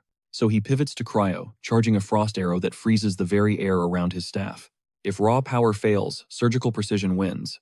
And this is Vivi's moment to shine. She drops a damage amplification buff that doubles his DPS instantly. Having a support waifu like that is literally the dream team meta. The buff surges into Zhongli, like a dev-sponsored steroid injection fusing golden aura with his ice magic. My man just got a patch update mid-fight, but the Wolf King reads the attack pattern, like a veteran player completely sidestepping the nuke while Vivi watches in pure terror. She thinks they threw the game, but Zhongli, he's smirking, because missing was the strategy. Frost gathers at his fingertips as he mutters that the dodge was predicted. This calculating psychopath just baited a level 25 boss into a frame trap, slamming the real attack into the king's hitbox, triggering a massive critical strike. Zhongli drops the coldest line of the series, claiming he learned this bait and switch from grinding bosses exactly like this. Turns out this genius memorized the wolf archetype's weak point from his previous runs. The vulnerability is right at the waist. Vivi is staring at his back, looking at this fake mage like he just solved quantum physics in seconds. The Wolf King is staggering crimson mana, pulsing through its veins, breathing heavy with pure aggro. And that stance signals a phase transition into absolute chaos. The overgrown mutt throws its head back and howls, shaking the server's physics engine. If you're a gamer, you know that animation. Vivi screams a warning because the boss just entered berserk mode. The cave floods with blood-red aura, universal sign that the difficulty just spiked to nightmare. And it gets worse. The Wolf King didn't just buff stats, it called the squad. A massive pack of blood wolves spawns from the floor like the devs just broke the limit. Zhongli clocks them immediately, as the same stampede from earlier, meaning the Wolf King was pulling the strings the whole time. He just walked into the puppet master's kill box. The king looms behind its army, radiating maximum smug energy. This isn't a duel anymore. It's a war against an ecosystem. But Vivi comes in clutch, casting mana regen and slows on the incoming Zerg rush. Her support work is flawless. This is honestly the cleanest duo synergy I've ever seen. Zhongli stares down the king and the circle of death surrounding him. This shot might be the most suicidally reckless move in his highlight reel, which is saying a lot. He detonates the entire pack with a fire rotation and XP notifications start popping off, like confetti at his own victory party. This guy is farming the ads, like it's bonus content, realizing the narrow walls force every spell to hit max targets, turning the enemy's reinforcement tactic into an all-you-can-eat XP buffet. Then the galaxy brain realization hits. Cramming all those minions into this tiny tunnel actually body-blocked the Wolf King's movement, meaning the boss literally checkmated itself harder than any debuff ever could.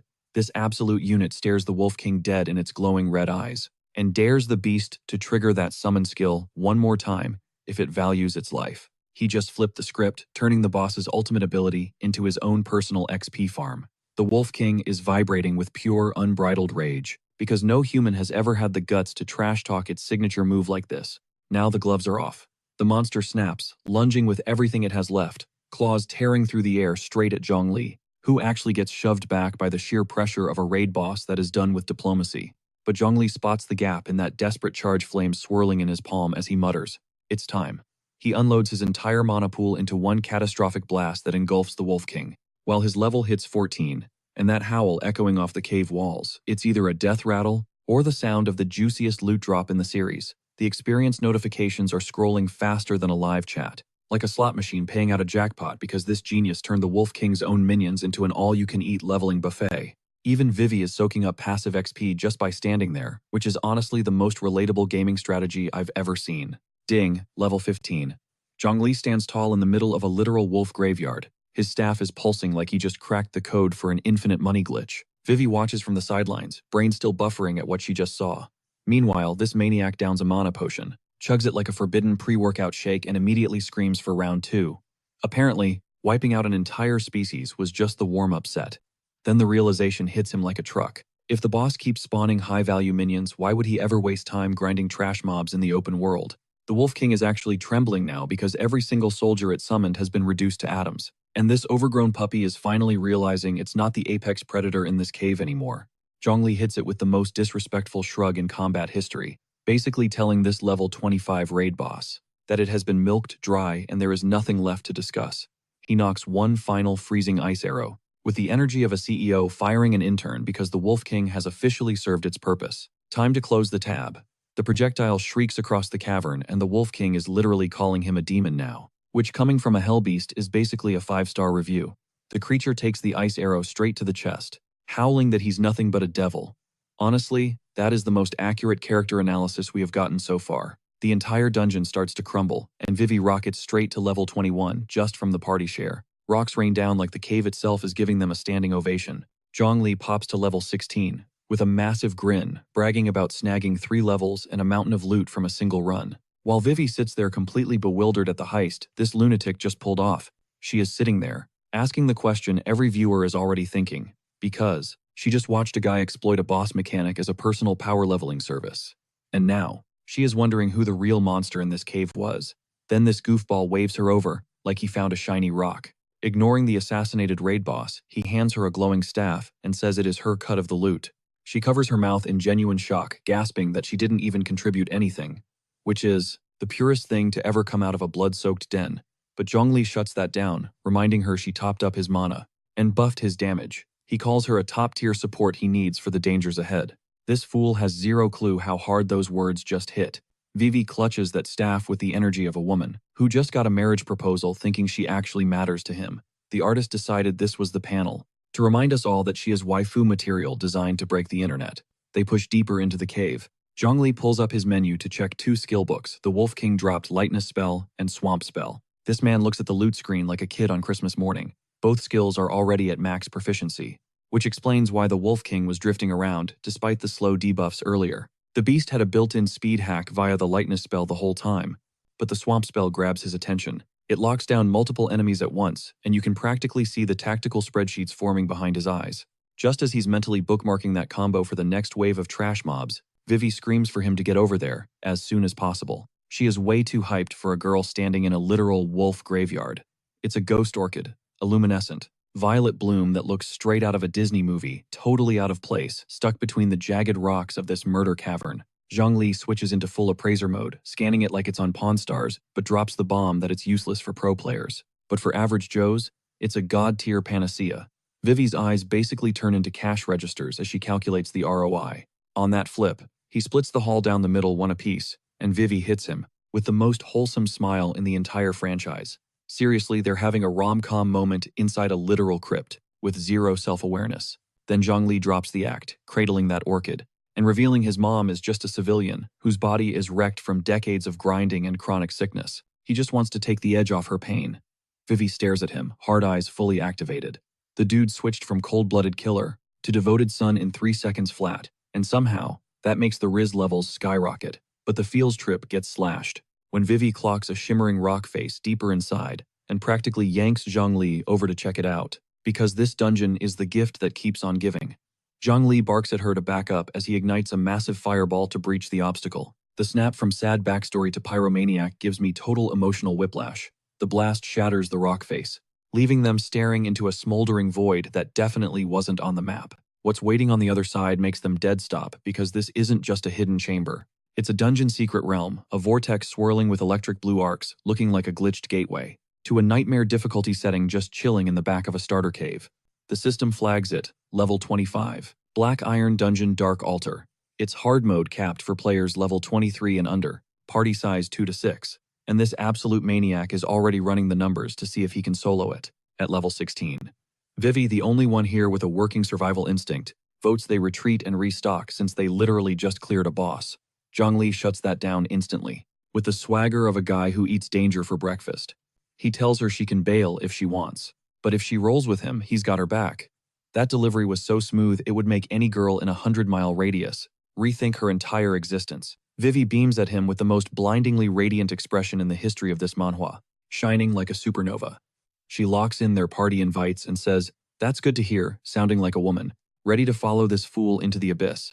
She pumps a fist, vowing to buy him time if things go south. Then the artist decides now is the time to highlight her outfit angles in a way that makes focusing on the subtitles physically impossible, a choice I both resent and respect. They step through the breach, spawning into a gloomy forest where the system orders them to intercept a dark mage named Garubi before he finishes a ritual. It sounds exactly like the type of raid that wipes entire guilds at 3 in the morning. But Zhongli hears dark mage and his brain auto-translates it to mage. Gear drops. You can see the greed flaring behind his eyes like he's scrolling through a legendary loot table. This absolute psycho launches himself into the dungeon, sprinting and screaming about the hype, while Vivi scrambles after him, begging him to chill. They are officially the most unhinged duo to ever speedrun a hard mode dungeon. Suddenly, his face locks in, and he snatches Vivi's wrist, yanking her behind an ancient tree and hissing at her to get down. The switch from kid in a candy store to special ops killer is actually terrifying. Vivi's pressed against the bark, totally lost, while Zhongli peeks around the trunk, with the vibe of a guy who just spotted the one thing he didn't want to see.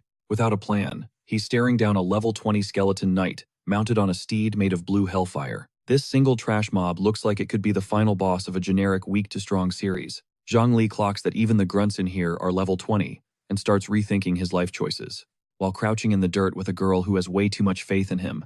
But it's not just a solo rider, it's a full patrol of skeleton knights and shadow warriors.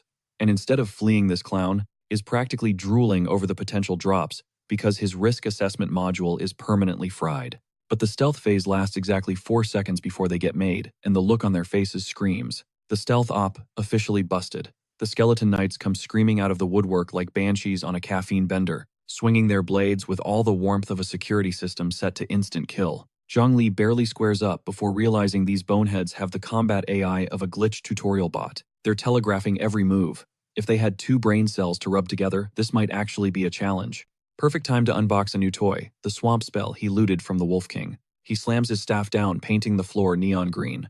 Who needs a user manual when you can run a live beta test in combat? The skeleton knight's horse plunges straight into the sludge. It's basically aggressive quicksand. Rider and mount are locked down, rattling like a bag of loose change, mid-charge. And now for the spicy part. Zhongli follows the crowd control with a fully charged fireball in hand. That look on his face, pure mischief. Those skeletons are about to learn why AoE combos are the meta.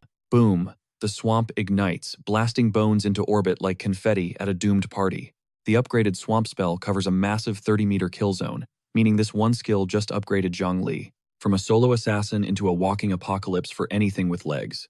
He looms over the sinking mire, realizing the days of tedious one-on-one grinding are officially over, and with skeletal hands, clawing helplessly at his boots. It's arguably the hardest flex of the entire series so far. But the victory lap is cut short. A commotion deep in the woods makes Vivi ask if someone else triggered a boss fight. Surely they aren't the only adrenaline junkies in this dungeon. Zhongli's brain goes big mode. He figures other raiders must have aggroed the dark mage early. He tells Vivi to stay put and dives in solo, because apparently his main character syndrome is terminal. He rolls up on a full squad, getting absolutely folded by a skeleton mob. Their tank is panic screaming for an evac scroll, because they are T-2 seconds from a total party wipe. And dead center of this disaster, a purple-haired baddie who just walked in and rearranged my entire waifu tier list. She is built like the devs spent the entire budget on her character model. A skeleton knight trucks the bodyguard with the force of a runaway semi, He barely gets his shield up. Before getting flattened into the dirt, another bone bag winds up for the execute, and the guard freezes. His defense is shattered. There's nothing left between him and a game over screen. Cue Zhongli. He slides in with a light armor spell, blocking the hit like a total boss. Talk about a superhero landing. The purple-haired goddess spins around and drops his name Zhongli. The shock on her face says, she definitely knows this guy. Suddenly, the lore just got way more spicy. The lead knight clocks him too, recognizing the trash-tier kid from the academy. He sounds like he's hallucinating. How is the class underdog tanking a level 20 mob? He remembers Zhongli awakened like last week. The math isn't mathing for this guy. Watching a rookie in a hard-mode dungeon shrug off hits that nearly flattened him, the knight tries to pull rank, telling Zhongli to run before they have to babysit him, which is the wildest take I've ever heard from someone currently getting their butt kicked. Zhongli hits him with a smirk that could cut glass. He's about to humble every pro in this clearing, and he knows it. Don't worry about me. He unleashes a firestorm. That swallows the mob. It's not just an attack, it's a server wipe. The skeleton cavalry charges in 0 survival instincts straight into the wall of flame and gets vaporized instantly. XP notifications start popping off, plus 40, stacking deep. He just farmed more XP in 5 seconds than these elites have seen all day. He dusts off his hands, looking completely unbothered. Done. System pings, level 17. Just pure, unadulterated flexing. The loudmouth knight is left gaping like a fish trying to process how the rookie just soloed the apocalypse. One move, that is all it takes. His mind literally snaps, unable to process the sheer impossibility of what just happened. The scene shifts, and we get a close-up of this purple-haired vision of perfection, her golden eyes literally glowing, as she whispers one word, impressive. It is the look of someone who just hit the jackpot. Also, the way the artist drew this panel goes so hard it should technically be illegal. Meanwhile, the knights immediately switch from "we don't need you" to "we totally softened them up for you" mode, screaming at him to leave, which is the saddest display of cope I have ever seen from armored professionals. But Purple Hair ignores them and walks straight up to Zhongli. Zero hesitation. She tells him she knew she wasn't wrong about him. And my guy, Zhongli, he has absolutely no clue who this girl is, because his social stats are permanently unallocated. Then the gears finally turn and he drops a brilliant "oh, you're Mo Ching Ching," the genius on Lee Moen's level. Translation: this girl is certified Academy royalty, S-tier status. Turns out she has been scouting him this entire time. She warns him the dungeon is lethal, while her head knight starts salty muttering in the background, claiming Zhongli only kill-stole the monsters they already weakened, which is objectively the funniest lie I have heard all day, coming from a dude who was eating dirt 30 seconds ago. The squad puffs up their chests, flexing that they are elite black iron rankers, telling him to back off. The amount of unearned confidence in this group could power the entire city's electric grid. Zhongli could not care less about their resume. He turns to leave because he has a boss to farm, and these NPC-tier bodyguards are wasting his XP buff. He glances back, noting that these elites were struggling against basic trash mobs, which means zero competition for the boss loot. He starts walking, but Ching Ching isn't letting him go that easy. She chases him down and drops a bomb. "You're not even black iron rank yet, are you?" And the way she says it tells me she is about to make him an offer he literally cannot refuse. Our boy casually mentions he is already level 17, and ranking up will be quick. Ching Ching just freezes. Her brain is trying to process how a guy who awakened days ago is already threatening her stats. The shock on her face is valid. Because hitting level 17 in a few days with damage output that embarrasses pros, that is the kind of growth rate that breaks the server. She is legitimately trying to figure out if he is a prodigy or a glitch in the matrix. So she makes her move. She pulls a glowing pendant from her neckline and asks him to carry her through the dungeon clear. And listen, the camera angle the artist chose for this negotiation, it is a war crime against my attention span. She reveals the payment a black iron promotion gem, which she pulls straight out of the pendant. Like a magician whose entire trick is short-circuiting a man's ability to think logically, Zhongli's eyes go wide for the first time ever. Not because of the girl, but because that pendant is a spatial storage item, meaning this girl is walking around with infinite inventory space hanging from her neck. The wealth flex is insane. Suddenly, her net worth is very relevant. He stares at the crystal pendant resting against her skin, and his brain is running rapid-fire calculations on the auction house value of that item alone, while being in absolutely the wrong position to be staring at that specific spot. Cue the blushing because she is offering a gem and he is locked on target. Neither of them has the social skills to handle this sudden rom-com tension. She clutches her chest and tells him to stop staring at it. The ambiguity of that pronoun is doing catastrophic damage to my boy's reputation. She explains the mechanics to hit black iron rank you, either grind the trial or use a promotion gem to skip the queue. And honestly, at this point, she could be reading the terms of service and Zhongli would still be listening. His gamer brain reboots. He knows that gem is usually too expensive for a free-to-play player to justify. But at his leveling speed, he will cap at level 20 before the boss room, and all that excess XP will go to waste. No rank up means XP cap. So he agrees to carry her, but drops one condition: send the bodyguards home, because he refuses to split the XP share with dead weight. The main knight nearly pops a blood vessel at the audacity. The squad immediately revolts, screaming that they won't let their lady follow some rando alone into the dark. And honestly, from their point of view, this situation has more red flags than a minefield. But Ching Ching crosses her arms and tells them she is bored of their gameplay. She orders them to leave. The sudden ice in her voice reminds everyone who signs the checks. The lead knight grinds his teeth and agrees, but demands a duel to test Zhongli's DPS first, before they leave their VIP with some academy freshmen in a literal murder dungeon. Which, to be fair, is the first logical thing this NPC has said all day. He draws his sword and points it at Zhongli, demanding to see his skills. Ching Ching just stands there, watching the drama unfold. Like she ordered a side of entertainment with her dungeon run. Zhongli ignites his palm with fire and says, "You want a test? Better hope he's prepped, cause mercy isn't in Zhongli's dictionary." We are looking at the fastest beatdown speedrun in history. Cut to the sidelines, Vivi finally scrambles over, and we get the obligatory introduction sequence. Qingxin finds out Vivi's real tag is Shu Wei, and suddenly we've got two absolute queens bonding. Meanwhile, their mutual crush is busy obliterating an armored knight 20 feet out. But Qingxin's gaze tightens. She's clocking the serious chemistry between Vivi and Zhongli. Her jealousy sensors just redlined. A harem is literally spawning in real time, and Zhongli is cluelessly standing in the eye of the storm. World War III is brewing right over his oblivious head. Qingxin makes the first strike. She clamps onto Zhongli's arm, demanding a private chat. Vivi's face screams emergency because that was a direct territorial claim. Our guy is just standing there like the last parking spot at the mall. But the love triangle gets paused instantly, because a level 27 skeletal dog chieftain decides to crash the party, spawning from the shadows. Draped in purple aura, this thing makes the Wolf King look like a teacup poodle. And the second this nightmare fuel enters the chat, Zhongli unlocks a galaxy brain realization he can dual-wield his skills simultaneously, a combo that could birth a power scale this world hasn't even invented yet.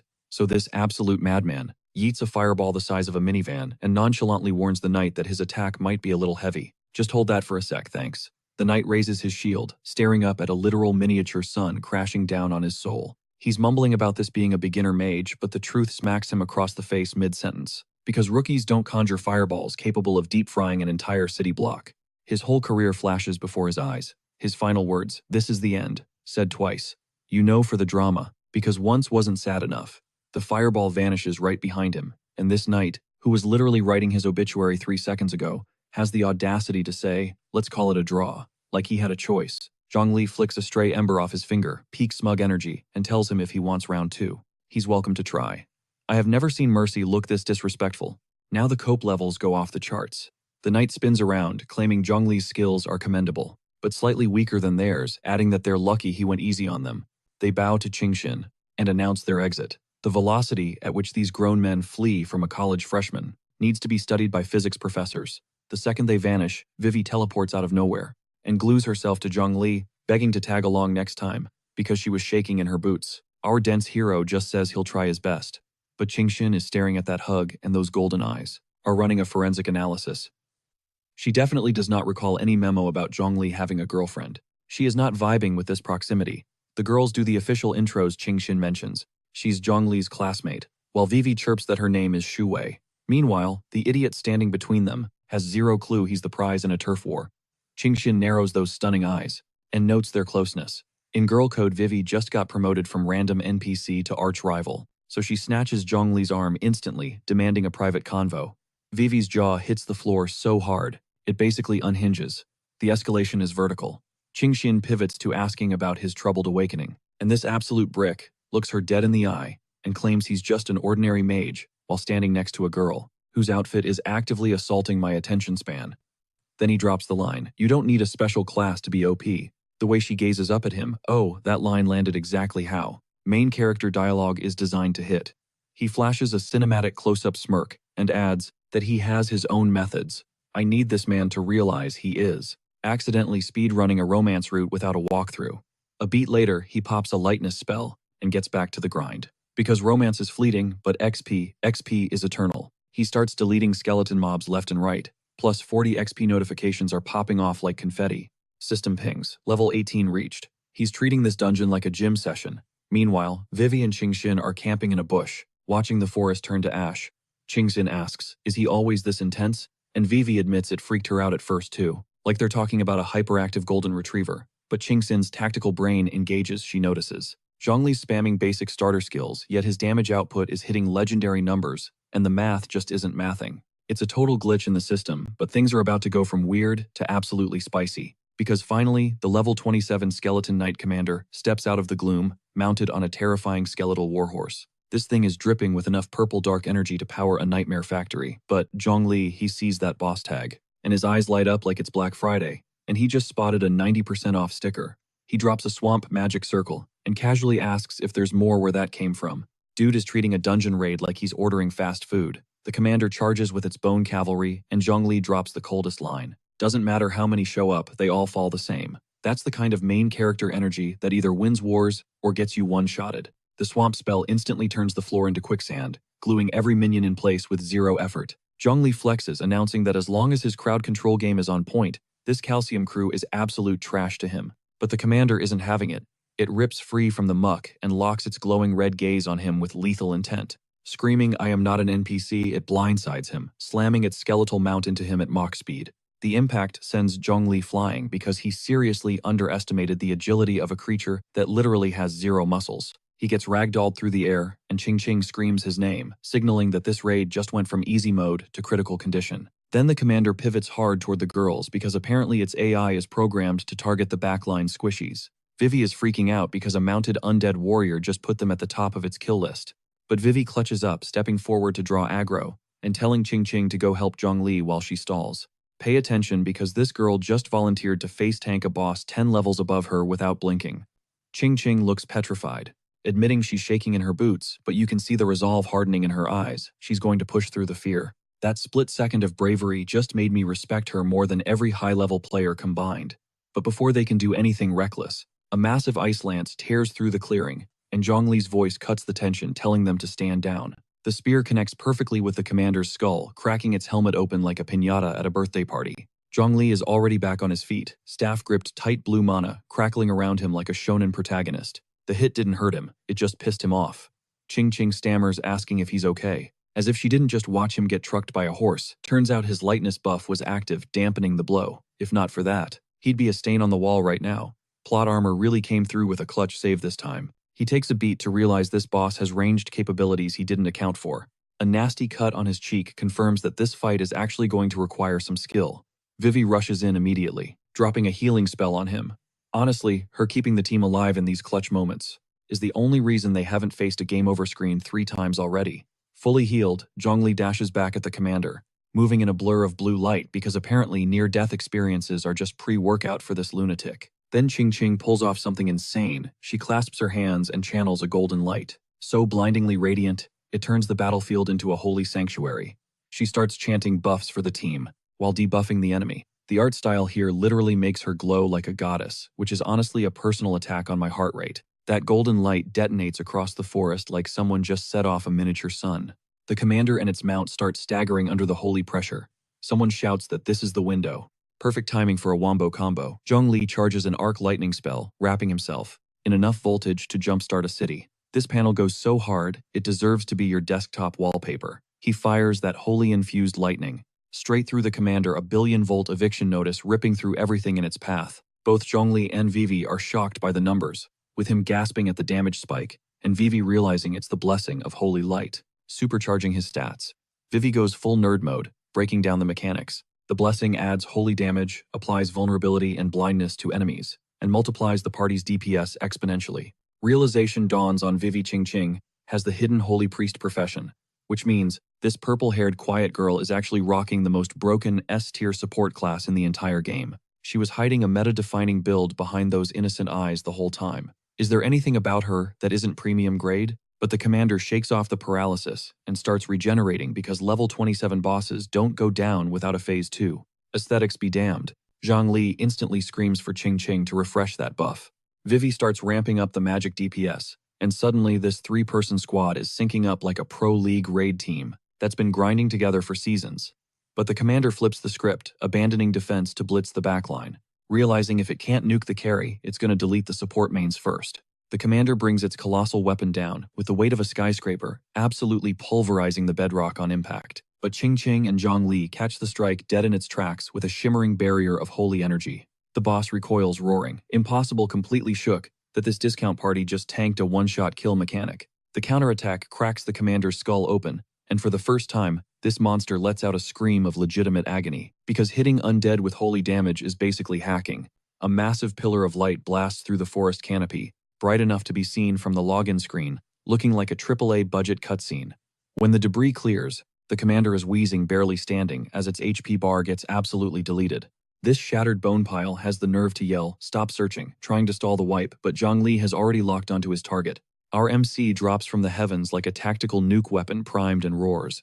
I'm right here channeling the energy of a man who's been waiting his whole life for this highlight reel. Moment exactly.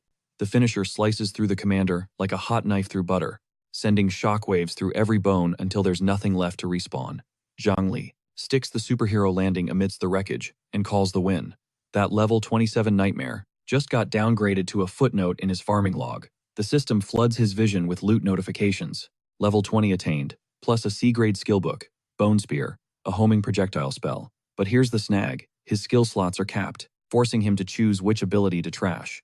But the real kicker is, the skill is rank locked to Black Iron, so it's going straight to inventory. That's when Qing steps up. Flashing a shy smile, she produces a Black Iron promotion gem and hands it to him as a massive advance reward, claiming his power-up helps the run and he can't afford to miss future XP drops, which is without a doubt the smoothest investment pitch ever delivered in a monster-infested forest. Then blushing hard, with literal shoujo sparkles manifesting around her, she tells him to drop the formalities and just call her Qing. The artist packed this panel, with enough soft lighting to fog up my monitor. Our dense protagonist grips her hand firmly and says, "Thanks, I owe you," completely oblivious that the hand-holding just sent her heart rate into the stratosphere. He flashes a winning smile, promising to pay her back double, while Qing buries her face in her hands, trying to survive the critical hit of cuteness. The background flower petals are shipping them harder than the dialogue is. Meanwhile, outside the head knight gets word that they left the VIP alone, in a dungeon with a total rando. His facial expression belongs in the Louvre of regret. He stomps over to the squad at the entrance and screams, "Have you lost your minds?" channeling the panic of a man watching his pension evaporate. A knight tries to de-escalate, insisting Zhongli is a strong novice and everything is probably fine. But the hesitation in his voice screams that he's high on his own copium. Suddenly, two new challengers approach. Uncle Fu, a seasoned vet, and a goggled kid who immediately starts shouting that the vibes are off. When reinforcements show up looking panicked, you know the situation is about to go from bad to nightmare mode, because a system notification just popped. Dungeon difficulty upgraded to Abyss. Uncle Fu instantly orders all elites under level 25 to roll out, knowing the VIP is in mortal danger. The difficulty curve didn't just spike, it became a vertical wall of death. Back inside, Vivi's on lookout duty up a tree, while Zhongli meditates, and Qing stands watch. But Vivi's radar pings a threat. She snaps around yelling, "Who's there?" And stepping into the frame is a colossal, clawed foot dripping in dark aura, and a voice from the shadows asks if they're the ones crashing the party. Judging by the sheer size of that foot, this definitely isn't a mid-tier mob. The creature opens its maw, revealing rows of jagged teeth and a twisted grin, complimenting them on clearing the trash mobs before dropping a menacing. However, that's not just a warning, it's a straight-up death warrant. The boss bar drops, revealing a level 30 dark mage named Garubi. He towers over the trio, basically announcing their free trial of life has expired. The stat gap between this monster and our squad is wide enough to make a speedrunner rage quit. Qing looks absolutely petrified because a dungeon boss actively hunting players down is a massive glitch in the system, and the rules just went out the window. To make this nightmare scenario infinitely worse, Zhongli is currently away from keyboard, sitting cross-legged and channeling energy for a rank breakthrough. Qing realizes nudging him now would literally delete him, so their heavy hitter is currently a sitting duck. She clenches her jaw, screaming they need to stall. Suddenly, heavy armored boots slam into the dirt behind her, and the knights announce their arrival. Uncle Fu's rescue squad just speed ran the dungeon to get here. Uncle Fu rushes in, checking on the lady. Qing screams his name with so much relief. You can practically see the tension leave her body, now that the real fighters have logged on.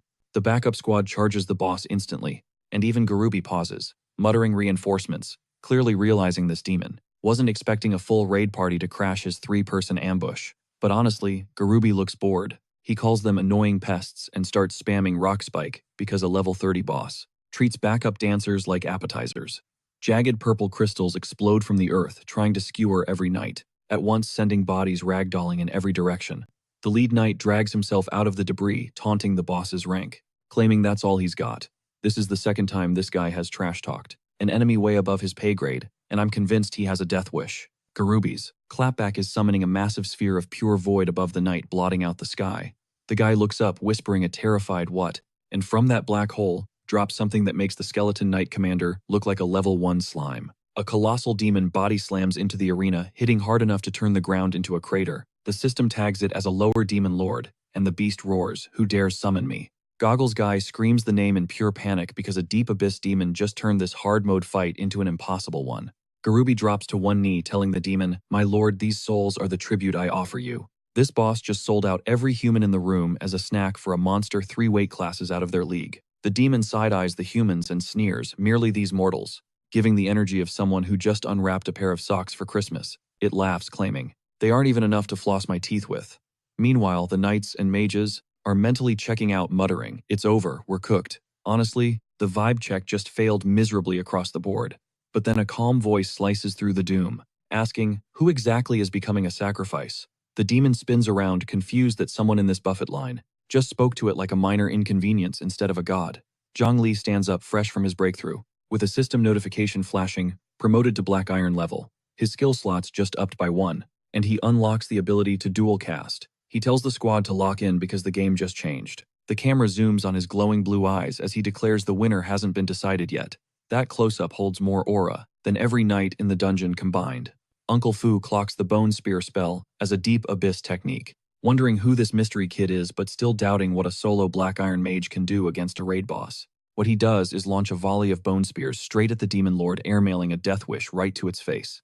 And the spears actually puncture the demon's hide, drawing first blood from a monster that looked at humans like toothpicks. The shock on its face, absolutely priceless. The demon switches from amused to triggered, instantly roaring. You seek death with enough rage to make the air vibrate. Uncle Fu is shook that the bone spear actually did damage, but his veteran instincts kick in. He decides to bet the house right now because playing it safe just means dying tired. He rallies every fighter still breathing, ordering an all-out blitz, screaming to protect the lady at all costs. For the first time, these guards look like actual warriors instead of NPCs. The squad unloads their entire arsenal, and fire magic detonates all over the demon's massive frame. It is absolute chaos, like someone detonated a munitions depot against a brick wall, as Uncle Fu spins around and screams for Zhongli to get the lady out of there. And the reality that this veteran warrior is choosing to stay behind and hold the line against a demon lord just so the kids can bail is the type of heroic sacrifice that legit hurts to watch. He stands in the Inferno blade out, entrusting the future to Zhongli, and that grim look of acceptance on his face just confirmed he has zero intention of walking out of this dungeon alive.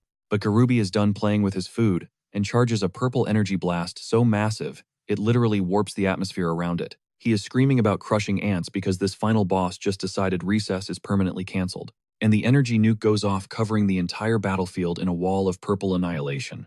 Whether Uncle Fu can survive that, whether Zhongli can protect both girls, and whether a newly promoted Black Iron mage can somehow outrun a literal demon lord, all of that just became the nightmare fuel keeping me awake tonight. Suddenly, Uncle Fu rips through the purple haze, blade ready, roaring the attack order like a man who has already made peace with the afterlife.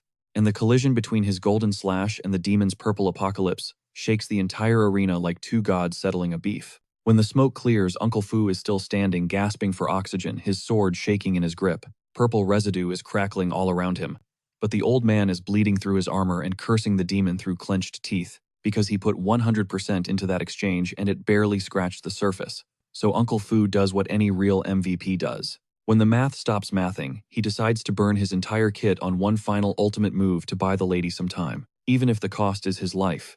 He launches into the sky and screams out Sword of Judgment, raising a massive golden blade above the demon lord's skull like he is personally delivering divine justice.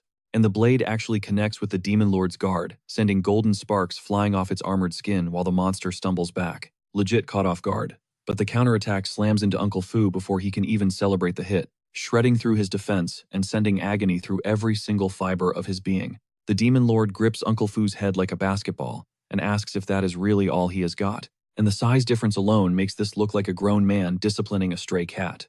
He backhands him across the arena with the casual violence of someone swatting a fly off a dinner plate. Uncle Fu ragdolls through the air screaming, and that impact has the kind of sickening crunch that says, "Bones just left the chat." Qingsheng screams his name in pure terror, and even Zhongli's face drops. Because watching the strongest fighter on your squad get folded like laundry changes the stakes instantly. Someone screams for Uncle Fu to retreat. As the Demon Lord advances through the wreckage, like gravity itself decided to take a walk, the demon towers over Uncle Fu's broken body and sneers that they are delusional, while the old man can barely lift his chin. But before the fatality lands, a glacier's worth of ice rips through the air, a massive crystal lance aimed right at the demon's exposed side. And it slams into the Demon Lord with enough kinetic force to actually stagger this walking mountain of muscle, which is the first time anything has actually broken its combo. Zhongli locks onto the opening and shouts that this is their window. While Uncle Fu lies wrecked on the ground, this absolute madman is about to solo tank a raid boss that just wiped the team. Uncle Fu barely scrambles away, as Zhongli draws massive aggro from the Demon Lord, sliding under the monster's fist with nothing to lose. The Demon Lord's face twists into pure rage and he snarls, "Who dares?" with the kind of indignation reserved for a king who just got slapped by a peasant. And there stands Zhongli, freshly promoted Black Iron Mage gripping an ice-coated spear wrapped in blue aura, telling the Demon Lord he is handling this personally. The audacity on this man is off the charts. He launches at the demon at full speed, carving into its body with his spear, while simultaneously barking orders for the wounded to heal up because this lunatic is multitasking a boss fight. Uncle Fu shouts at him, demanding to know why he doubled back instead of escorting the lady to the exit, and insists he can still fight. Zhongli shuts that down immediately, saying there is no need, because he has already figured out the hitbox on this thing, and the confidence in his voice is borderline clinical. Even Garubi is shook, bleeding from the face, and wondering how a rookie Black Iron Mage is dual casting spells, because that should be physically impossible at his level. And what they are witnessing is Zhongli merging two different elements into a completely new hybrid meta, coating his spear in crystallized ice. The Demon Lord does not appreciate being a test subject and roars about filthy creatures with the kind of genuine offense that says his ego just took critical damage. He dives straight at Zhongli, screaming about unforgivable sins, because apparently fighting way above your pay grade as a Black Iron Mage is basically a felony down here in the abyss. But Zhongli triggers his agility buff and dances around the demon's haymaker like he is living in the Matrix. The distance between that fist and his face is sheer disrespect. He immediately flips the switch to offense, spamming ice spear combos into the demon's wings until it screeches, because he is slicing this beast up like a Thanksgiving turkey. Then, this absolute savage has the audacity to grin and tell the monster its wings are the weak spot. You kidding me? Dude is giving anatomy lessons mid-raid. With the wings turned to confetti, Zhongli casually drops the info that its magic is cancelled, leaving the thing stuttering and asking how a human knew that, because its entire game plan just got formatted. The guy starts yapping about how the Academy taught him anti-demon tactics, claiming abyssal demons are public enemy number one, but internally, he is sweating knowing the heart location is total RNG. That hit was pure luck. Suddenly both demons start cackling because Garubi reminds the squad that their regen stats are broken and those scratches will buff out instantly, meaning the timer is ticking against us. Here is where the vibe gets toxic, because Garubi sprints at the Demon Lord, screaming about needing a recharge right now. Even the boss looks shook. Garubi begs for help, while the party watches the train wreck, knowing whatever happens next is nightmare fuel for anyone with a pulse. The Demon Lord grabs Garubi and starts chugging its own teammate like a protein shake, because loyalty in the abyss apparently has an expiration date, and it just expired. Garubi gets crunched while screaming, and the boss devours that power like it is snacking on popcorn during a horror flick. Except the demon is the movie. The Lord's body starts hulking out with absorbed power, muscles ripping, as corrupt energy floods every fiber. Then the system pings a notification that freezes my blood. The Demon Lord entered Phase 2, Fatal Danger level. Now the thing is locking eyes with the party, radiating rage hot enough to melt titanium. It roars die trash and blasts a beam of concentrated purple annihilation straight at Zhongli. The impact tosses him across the jagged earth like a ragdoll. First time I'll fight our boy is on the back foot with zero answers. His brain is overclocking, calculating that his max level agility can survive, but his armor spell will shatter instantly against that upgraded DPS. Suddenly, a golden aura nukes the battlefield, and the system screams that his magic attack just doubled and tripled. It is Ching Ching, standing center stage with the squad glowing like a holy beacon and stacking buffs on buffs, while the combat log goes berserk with the numbers. Defense boosted speed, maxed vitality regenerating. She just turned Zhongli into a walking cheat code. The Demon Lord notices the glowing party in the back line and actually pauses in confusion because a bunch of ants just turned on their high beams. It writes them off as annoying bugs and charges, figuring Phase 2 means the conversation is over. Even Zhongli feels the pressure spike and mutters that this is bad. When the main character admits it is bad, we just went from survival mode to catastrophic. The demon shrieks for blood and dives, but Zhongli's speed boost just hit 300%, so the dude glitches across the map like he turned off collision. He plants himself right between the monster and the girls, spear out, shield locked. And the fact that both Ching Ching and Vivi are standing behind him while he stares down a raid boss is doing wonders for his protagonist aura. He triggers the light armor technique. A golden geometric barrier explodes around his fists. The system confirms defense and shield power just doubled again, turning him into a literal fortress. The demon's haymaker slams into his guard, shockwaves flattening trees for meters behind him, but he does not budge. Hold up though, it gets worse because the demon starts morphing again. Skin turning radioactive green and oozing sludge, like it just crawled out of the nastiest, toxic swamp in the underworld. The demon's feet splash into green muck, and it looks confused, because the floor is not supposed to feel like quicksand. That is because Zhongli already set the trap. He yells for it to freeze. A golden rune detonates around the demon, locking its joints with paralysis and movement restrictions. Zhongli stands guard for the squad and says, "Now let me show you." With the calm energy of a man about to demonstrate exactly why you do not mess with his team, he drops a fusion spell, Thunderstorm Swamp. Mixing arcane lightning with the bog magic, the demon gets fried inside its own cage while trying to rip free. The demon lord is stuck. Lightning arcs across its frame, leaving the beast paralyzed and growling. This is the first time in the entire brawl that the momentum actually shifts. Uncle Fu sees the opening and screams for everyone with a support item to dump every single buff onto Zhongli. He is their Hail Mary play. The system logs go ballistic, climbing to 600, 700, 1000% attack power. That is not a stat buff. That is a war crime. The demon clocks Zhongli closing the distance and starts charging a mouth beam, roaring about the audacity, because even immobilized, this thing packs enough heat to level a city block. It unleashes the blast point blank, mocking him as red energy nukes the arena. And for a split second, it looks like Zhongli just got deleted from the timeline.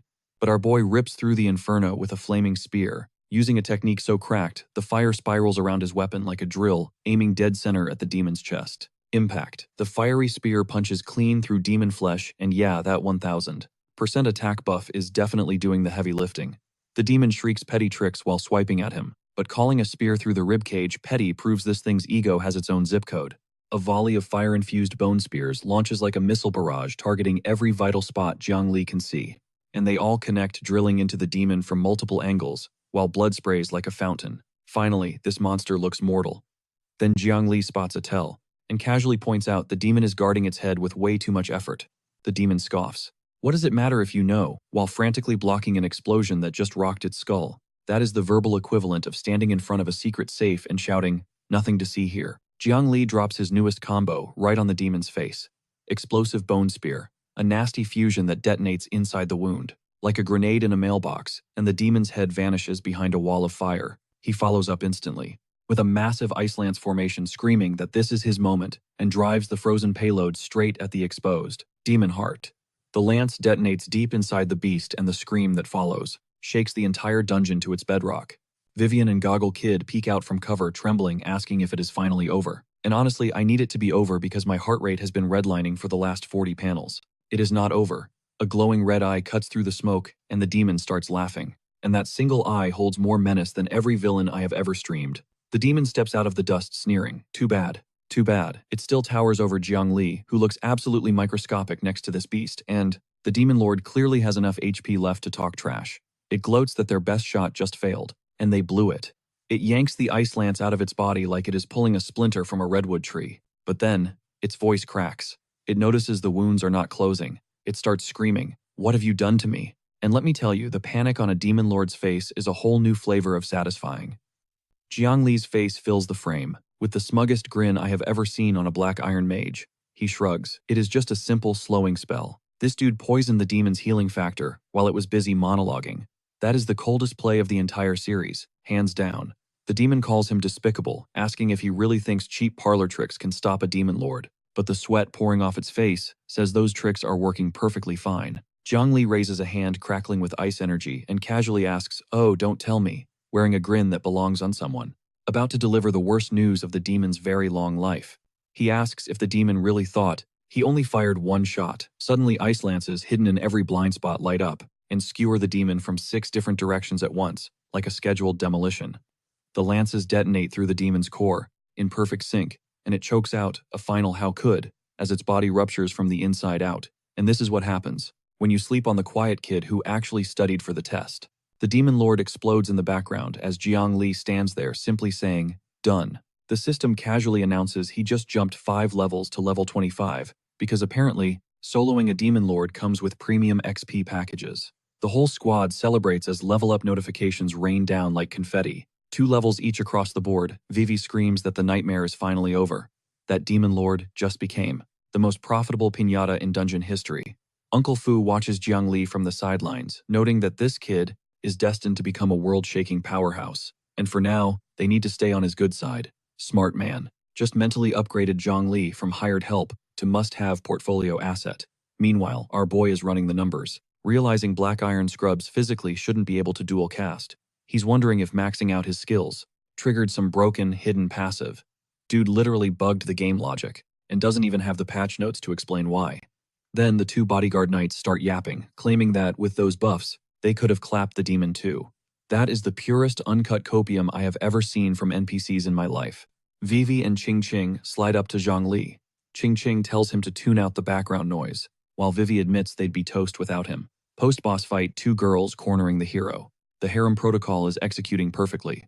Then our dense king drops the "so what's next" line. Completely oblivious he's being double-teamed. That question just spiked the difficulty level. Vivi goes full shoujo anime mode, sparkles everywhere, saying she needs to grind levels before partying up again. She asks to run dungeons later. The artist cranked the bloom effect so high I need sunglasses. And she looks way too pristine for someone who just face-tanked death. Then Ching Ching leans in, literally spawning cherry blossoms out of thin air, dropping heavy hints about the future. And Zhang Li hits her with the confused, with me? Man has negative romantic IQ. Thankfully, Uncle Fu steps in to translate for the socially impaired, clarifying that she's formally inviting him to her crib. Ching Ching walks off, looking mortified. Absolute MVP move, this old man just wingmanned his own boss, and deserves a pay bump. Zhang Li flashes a grin, hands behind his head accepting the invite, treating a hot date like it's a quarterly business review. The romantic subtext flew over his head at Mach 10. Fu leads him to a loot pile glowing brighter than the sun. He tells Zhang Li to keep the goods, since he basically solo carried the raid. The demon dropped a golden chest and fam, we are feasting tonight. First pull a silver tier Shadowfang staff and a gold demon cloak with a built-in stealth detector called Demon's Eye. He's now rocking better drip than most silver rank veterans. He'd make them look like they're wearing towels. But the real juice, an Abyss Pass for Layer 1, and a gold Abyss Stone that instantly upgrades gear to gold tier. Dude just hit the gacha jackpot on a free pull. Uncle Fu nearly cardiac arrests. Seeing the stone explaining this gem turns garbage loot into god tier equipment, but they need a legendary smith to slot it. Fu's hands are literally trembling. This drops some lore blue star. Runs on a crafting economy. Chefs, alchemists, smiths, the non-combat carries of civilization. Remember that detail. It's going to be relevant later. Fu drops a tip about a steward Lin at the Golden Dragon Pavilion, who knows the best blacksmith in the city. Zhang Li's ears perk up, because that was his destination anyway. The squad splits up in the woods, goodbyes echoing, Ching Ching waving, Vivi glancing back, and Zhang Li heading for the Golden Dragon Pavilion, with a stacked inventory and a key to the abyss. His grocery list just became the most dangerous errand in the city. He finally rolls up to the Golden Dragon Pavilion, in Rosetown, and the place is dripping in luxury, glowing under the moonlight like a 5-star hotel. First thing he sees, a pink-haired receptionist, wearing a strategic lack of fabric. The artist really pushed the age rating while she sways away on heels that defy physics. She escorts him to a VIP room with a chandelier that costs more than my entire life savings. And Zhang Li is genuinely calculating the resale value. Manager Lin waddles in classic merchant build, round belly bow tie looking like he smells like money. Zhang Li cuts the small talk, saying he's here to liquidate assets. Lin starts the count, and the bronze trash alone hits 25 million. That's eating steak every night money for a Black Iron mage. But when Lin sees the Shadow Stealth book and the Silver Gale bow, the vibe shifts. He admits he can't put a price tag on heat like that and suggests a trade instead of standard currency. And let's just say the bunny girl hovering in the background is looking a little too invested in how deep his pockets are. Actually, she's standing there practically hyperventilating, realizing she is witnessing the biggest whale transaction of her career. And I need you to appreciate the hustle the artist decided to frame her reaction shots with the same lighting and gloss you'd see in a high-end perfume commercial. Zhang Li starts rattling off demands like he's at a fast food drive-through window. He lists out the barter items, orders every mage skill book in stock, grabs some gear, and tells them to toss in a bronze promotion orb for good measure. Just put it on his tab. The attendant nods and scrambles to make it happen, while manager Lin watches her walk away with a gaze that would definitely trigger a mandatory meeting with human resources. Lin leans over his tea, dropping the customer service voice to ask what he should actually call his new VIP client. The second Zhang Li leaves his lips, you see the reflection flare on those round glasses. Lin realizes this guy reached this power level a mere 2 days after his awakening. That's not just rare. In this city, it's statistically impossible. Zhang Li's eyes narrow, demanding to know how exactly Lin got his hands on that timeline. Lin drops the friendly merchant mask, revealing that the Golden Dragon Pavilion doesn't just move product, they move information. If you have the coin, their intelligence network is terrifyingly accurate, capable of digging up dirt on anyone. The ominous silhouettes of spies fading in behind him really sell the danger here. But this is where Zhang Li proves he's got the brain to match the brawn. Instead of panicking, he instantly flips the script, ignoring the threat to ask for a blacksmith capable of setting a gemstone. Lin grins, realizing the intimidation tactic failed, and mentions he knows a master. The attendant returns with the invoice, and the camera angle chosen for her entrance is a direct, unapologetic attack on the viewer's attention span. The artist made a very conscious choice to frame this shot from the floor up and, hey, I'm just here to narrate what I see. Along with the goods, she hands over a purple gold dragon card, granting him a permanent 10% discount on everything, which basically means our boy just speed ran his way to elite status just by offloading some dungeon trash. She pops open a velvet box to reveal the bronze promotion orb, shimmering with blue energy like a diamond engagement ring. And folks, I am trying my absolute hardest to focus on the orb, and not on the assets presented directly above it. Zhang Li slams his hand down, sealing the deal with zero hesitation. Manager Lin locks the price at 16 million, calling it a friendship discount, which is the specific type of generosity reserved for when a businessman smells a massive return on investment. Zhang Li crunches the numbers instantly. Market value is 20 million. The VIP card drops it to 18 million. But Lin just shaved off another 2 million just to sweeten the pot. The merchant is playing the long game, so Zhang Li decides to play along.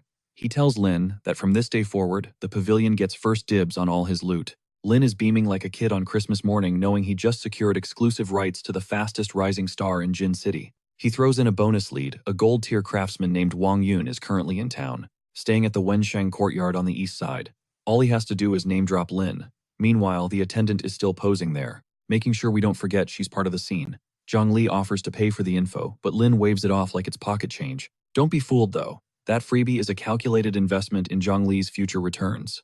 The very next day, our protagonist rolls up to the courtyard and gets immediately stonewalled at the gate because the master is in Do Not Disturb mode. Classic move. It tells you this blacksmith has enough main character energy to have an ego. So Zhang Li pulls out the Abyss Stone, which is glowing crimson and leaking enough demonic aura to warp the air, and tells the guards he needs Master Wang to set this bad boy. He drops Manager Lin's name like a VIP pass and tells the guard to go deliver the message. You can hear the rhythmic clang of a hammer in the background before a voice roars from inside to let the kid in. The guard snaps straight like a terrified recruit who just realized the boss was listening the whole time.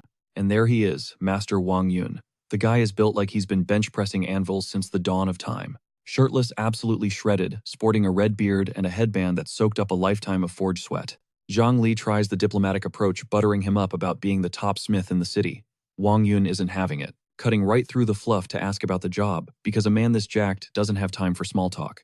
But the moment Wang Yun's eyes land on the Abyss Stone, his entire vibe changes. That is a legit gold-tier gemstone. The man looks like a starving survivor stumbling upon a buffet. He admits that even with his gold rank status, he almost never gets to work with materials of this quality. He looks at Zhang Li with new respect, realizing this kid has serious connections. But then his expression crashes because he knows the failure rate for setting a gold gem is a nightmare. The stakes are sky high, and Wang Yun doesn't sugarcoat it. He warns our MC that there is a solid chance this legendary gem ends up as a pile of worthless dust. But he doesn't just dismiss him.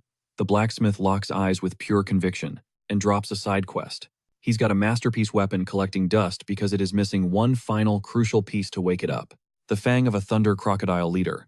Snagging this material won't just complete the blade, it is going to skyrocket the success rate for the gem fusion.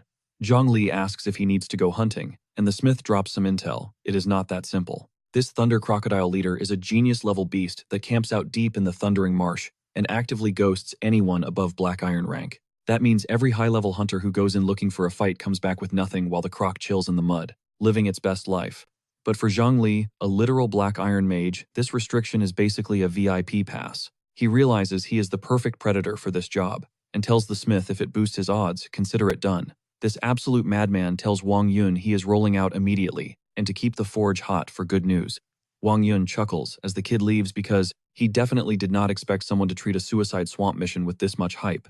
However, he barely hits the pavement before a wall of armored goons cuts him off barking, "Hey kid, and pay attention here." Because these guys just made a fatal error in target selection. The ringleader, an absolute unit in full plate, starts describing a young warrior he is hunting down. 25 years old, triangular eyes, killer aura.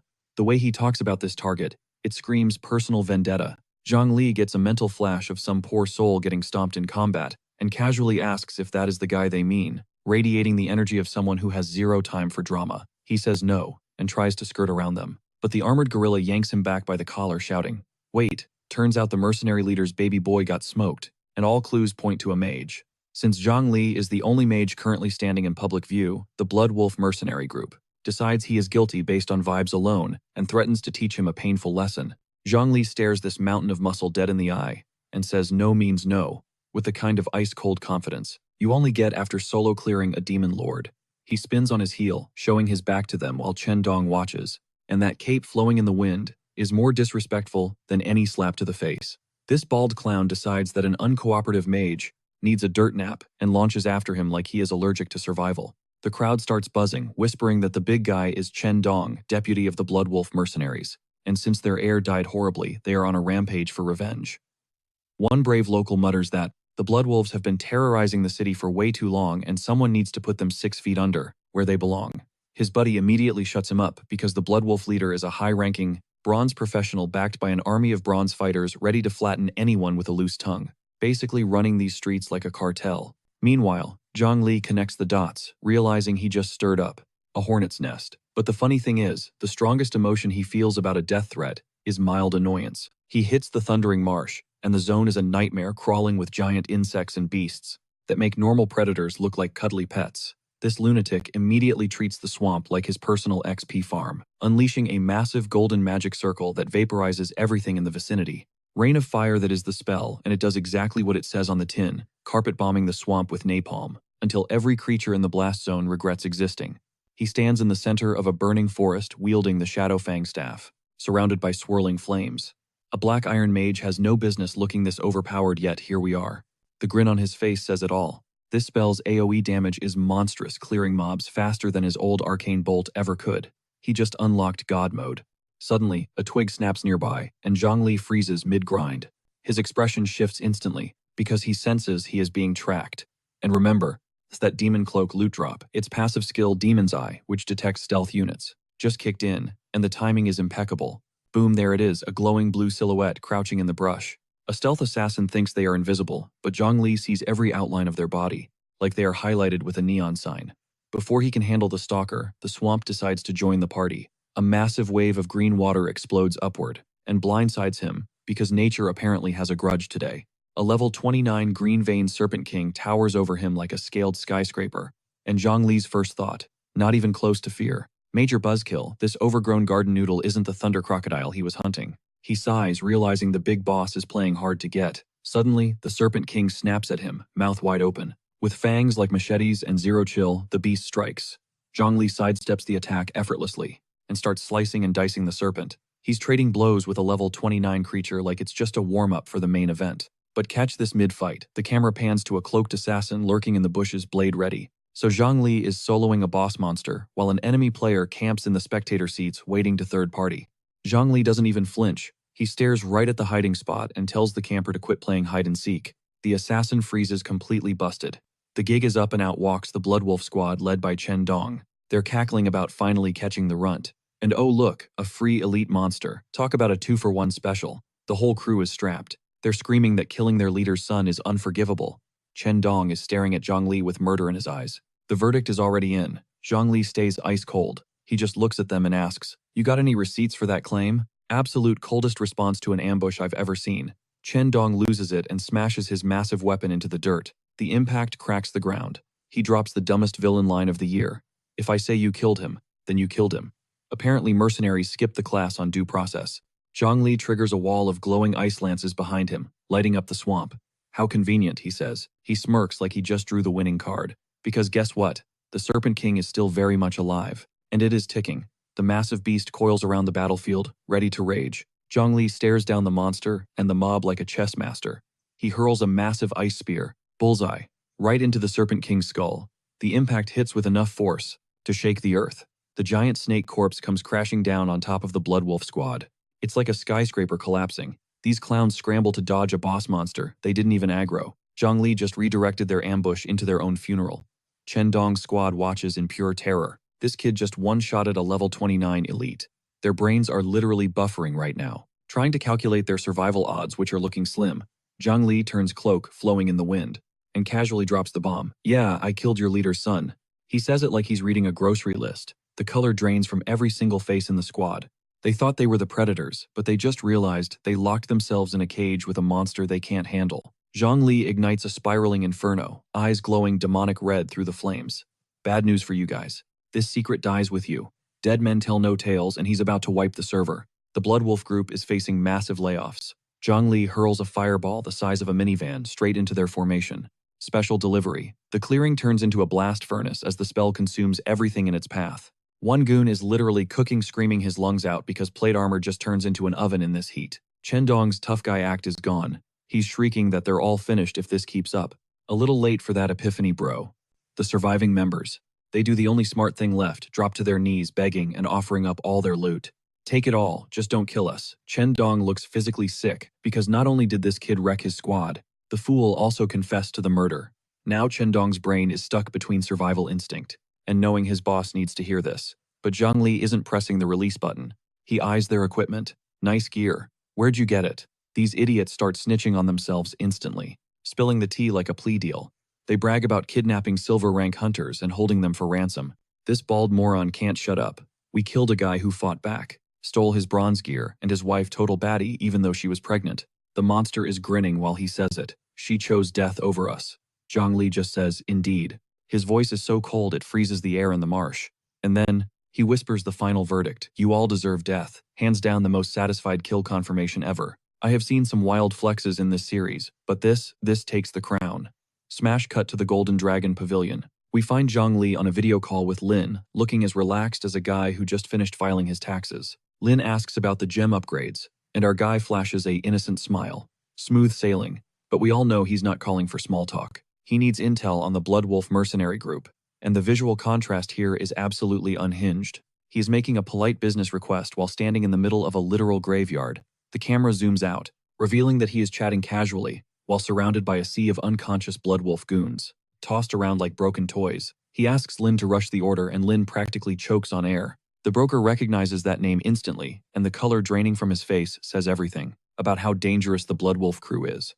But Lin is a pro. He composes himself in a split second, telling Zhang Li to hang tight. He starts pulling strings immediately because when you're the best in the business, you deliver. Lin warns him not to do anything stupid, but Zhang Li just shrugs off the ambush and mentions he already cleaned house, talking about a life or death fight like it was bad traffic. A face-planted goon on the floor leaks the info their squad leader was Chen Dong. Lin clocks the name instantly, deputy head of the Bloodwolves bronze tier professional. He immediately warns that these psychos will absolutely come looking for payback. So what is the play here? Zhang Li hears the strongest threat is only peak bronze and basically says, clap. He can handle the heat. His real nightmare is collateral damage to his friends, so he decides to go on the offensive. Strike first, ask questions later. Lin is absolutely vibrating with respect, calling Zhang Li a paragon of loyalty and justice. And then the bow-tied intel broker opens the floodgates. This round little man is a walking wiki. He reveals they have 6 bronze-tier heavy hitters, with the grunt work handled by folks above Black Iron. Chen Dong was only there to investigate why the boss's youngest kid got bodied earlier. Lin keeps it real. Taking on a mob that size is a nightmare scenario even for Zhang Li. The big bad is the boss himself, Li Xiaotian. Remember that name. Li Xiaotian is a level 39 Greystone Knight, and his build is pure tank. Lin warns that trying to grind him down is a losing strategy, because this guy is basically a raid boss with an infinite health bar. Lin notes the wolves are currently camped out in the mountains, meaning Zhang Li has a small window to prep before the storm hits. Zhang Li immediately asks what they are doing out in the sticks. Turns out it is a commission for the Wang family. Zhang Li tenses up, recognizing the name as one of the big four families of Jincheng. Lin talks him down. It is just a paycheck, not an alliance. The Wang family heir, awakened as a star beast master, so they are burning cash, hiring mercs, to hunt for Earth Dragon eggs. And this is the moment Lin stops being a vendor and starts being a partner. He volunteers to back Zhang Li against the wolves and invites him to the pavilion to gear up. Zhang Li accepts instantly. They step into the fusion chamber inside the pavilion, and the vibe is straight-up endgame content. There is a massive stone mage statue looming over a glowing ritual circle. Lin breaks down the meta skill slots are capped, and starter spells become useless trash as you level up. So the pavilion built this fusion system, allowing mages to combine old skills into powerful new ones. It is basically the crafting menu nobody told Zhang Li about. The catch: it is a one-time deal. Once a spell is fused, that is it. No takebacks. Lin hands over the instruction manual and asks if it is his first run. Obviously yes, because our protagonist has been brute forcing his way through life until 5 minutes ago. Zhang Li decides to test the waters, tossing his D-tier fireball and D-tier arc spells into the mix. The system processes the inputs like a cosmic vending machine and spits out a brand new D-tier skill, lightning ball, crackling with purple doom. Zhang Li stands in the center of the circle, looking like a kid who just unlocked God mode. He notes the damage output is like casting both spells simultaneously, but the real win: it only eats up one skill slot instead of two. He flashes a wicked grin, thanking Lin for the upgrade and offering to pay the tab. With the gear secured, Lin drops one final truth bomb. Trying to socket a gold-tier gemstone right now is straight-up RNG gambling with god-tier loot. Even Master Wang can't promise that upgrade won't fail. Snagging the Thunder Crocodile leader's fangs would buff the success rate, but that boss is ghosting the swamp harder than a toxic ex, avoiding a text. Lin just chuckles like he's holding all the aces, and suddenly, a silhouette steps into the room, clutching a pulsing violet artifact. And pause the video, because this attendant just strutted in with a character design so top tier, she's stealing the entire scene, leaving me absolutely shook.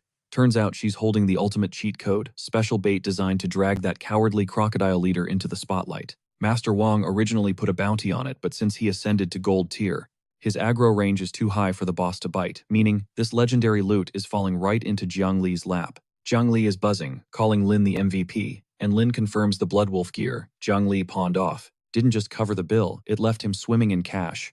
Our guy is literally flipping his enemy's failed ambush into pure profit. Lin gives him the nod of approval, and Zhang Li clutches the bait. Purple electricity crackling between his fingers, flashing a grin that says he's finally back in his element, because the shopping list is done and it's time to feast.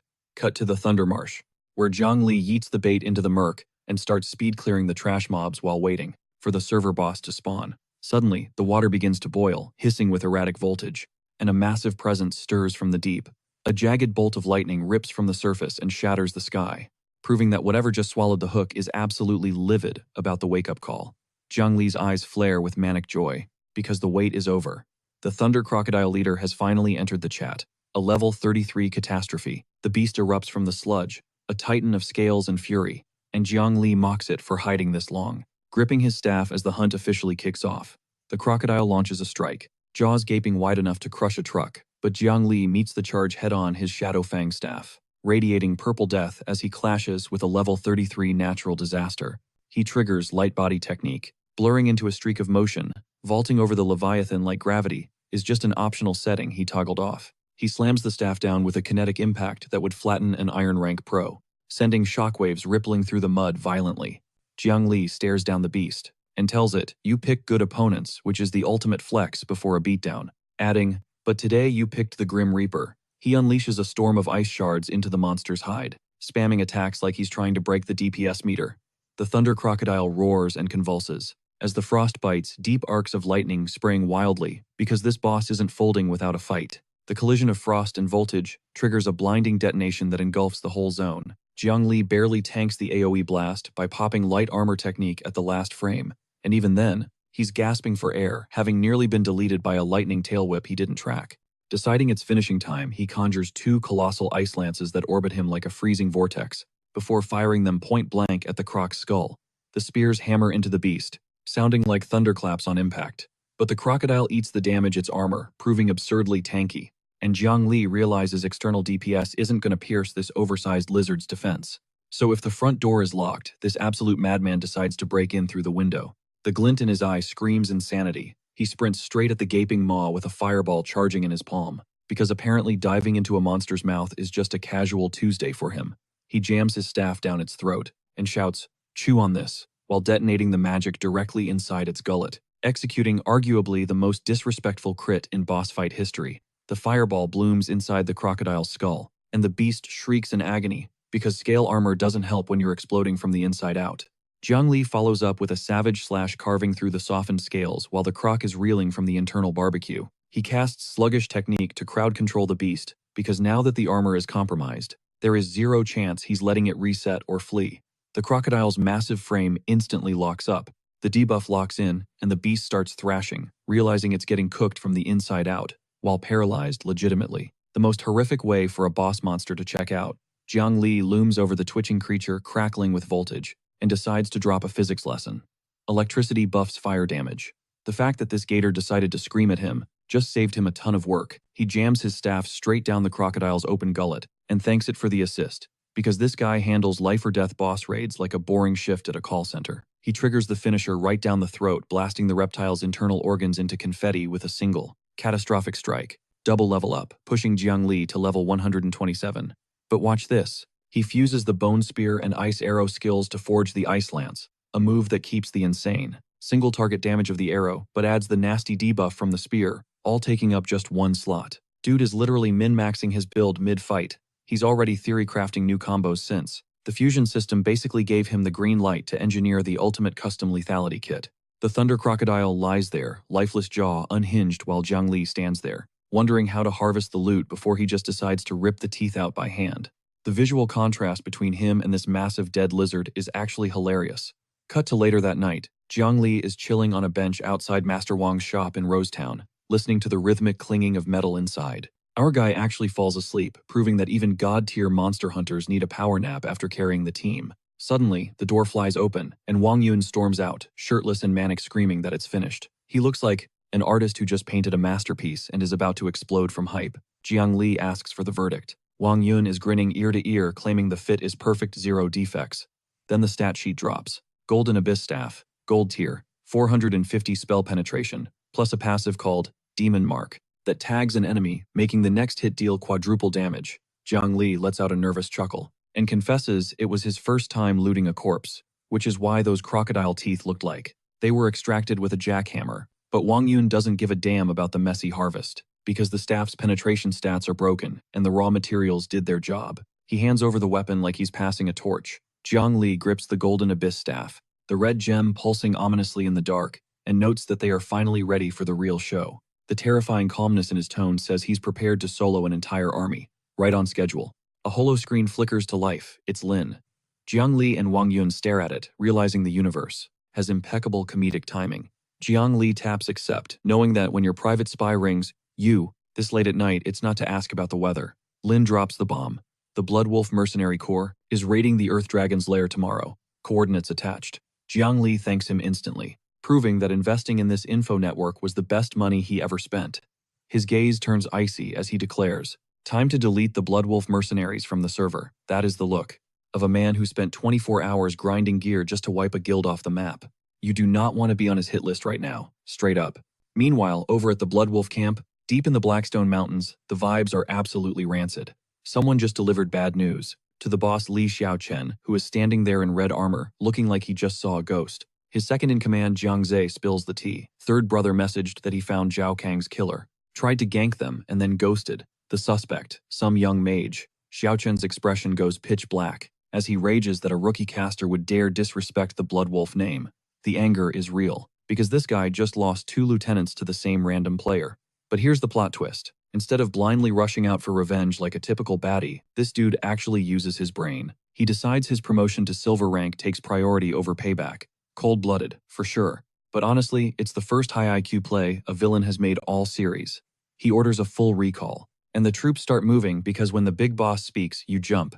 The Bloodwolf army is assembling, and unloads a literal army of ironclad mercenaries geared up for annihilation, basically a moving fortress, that Zhang Li is planning to solo like a complete maniac.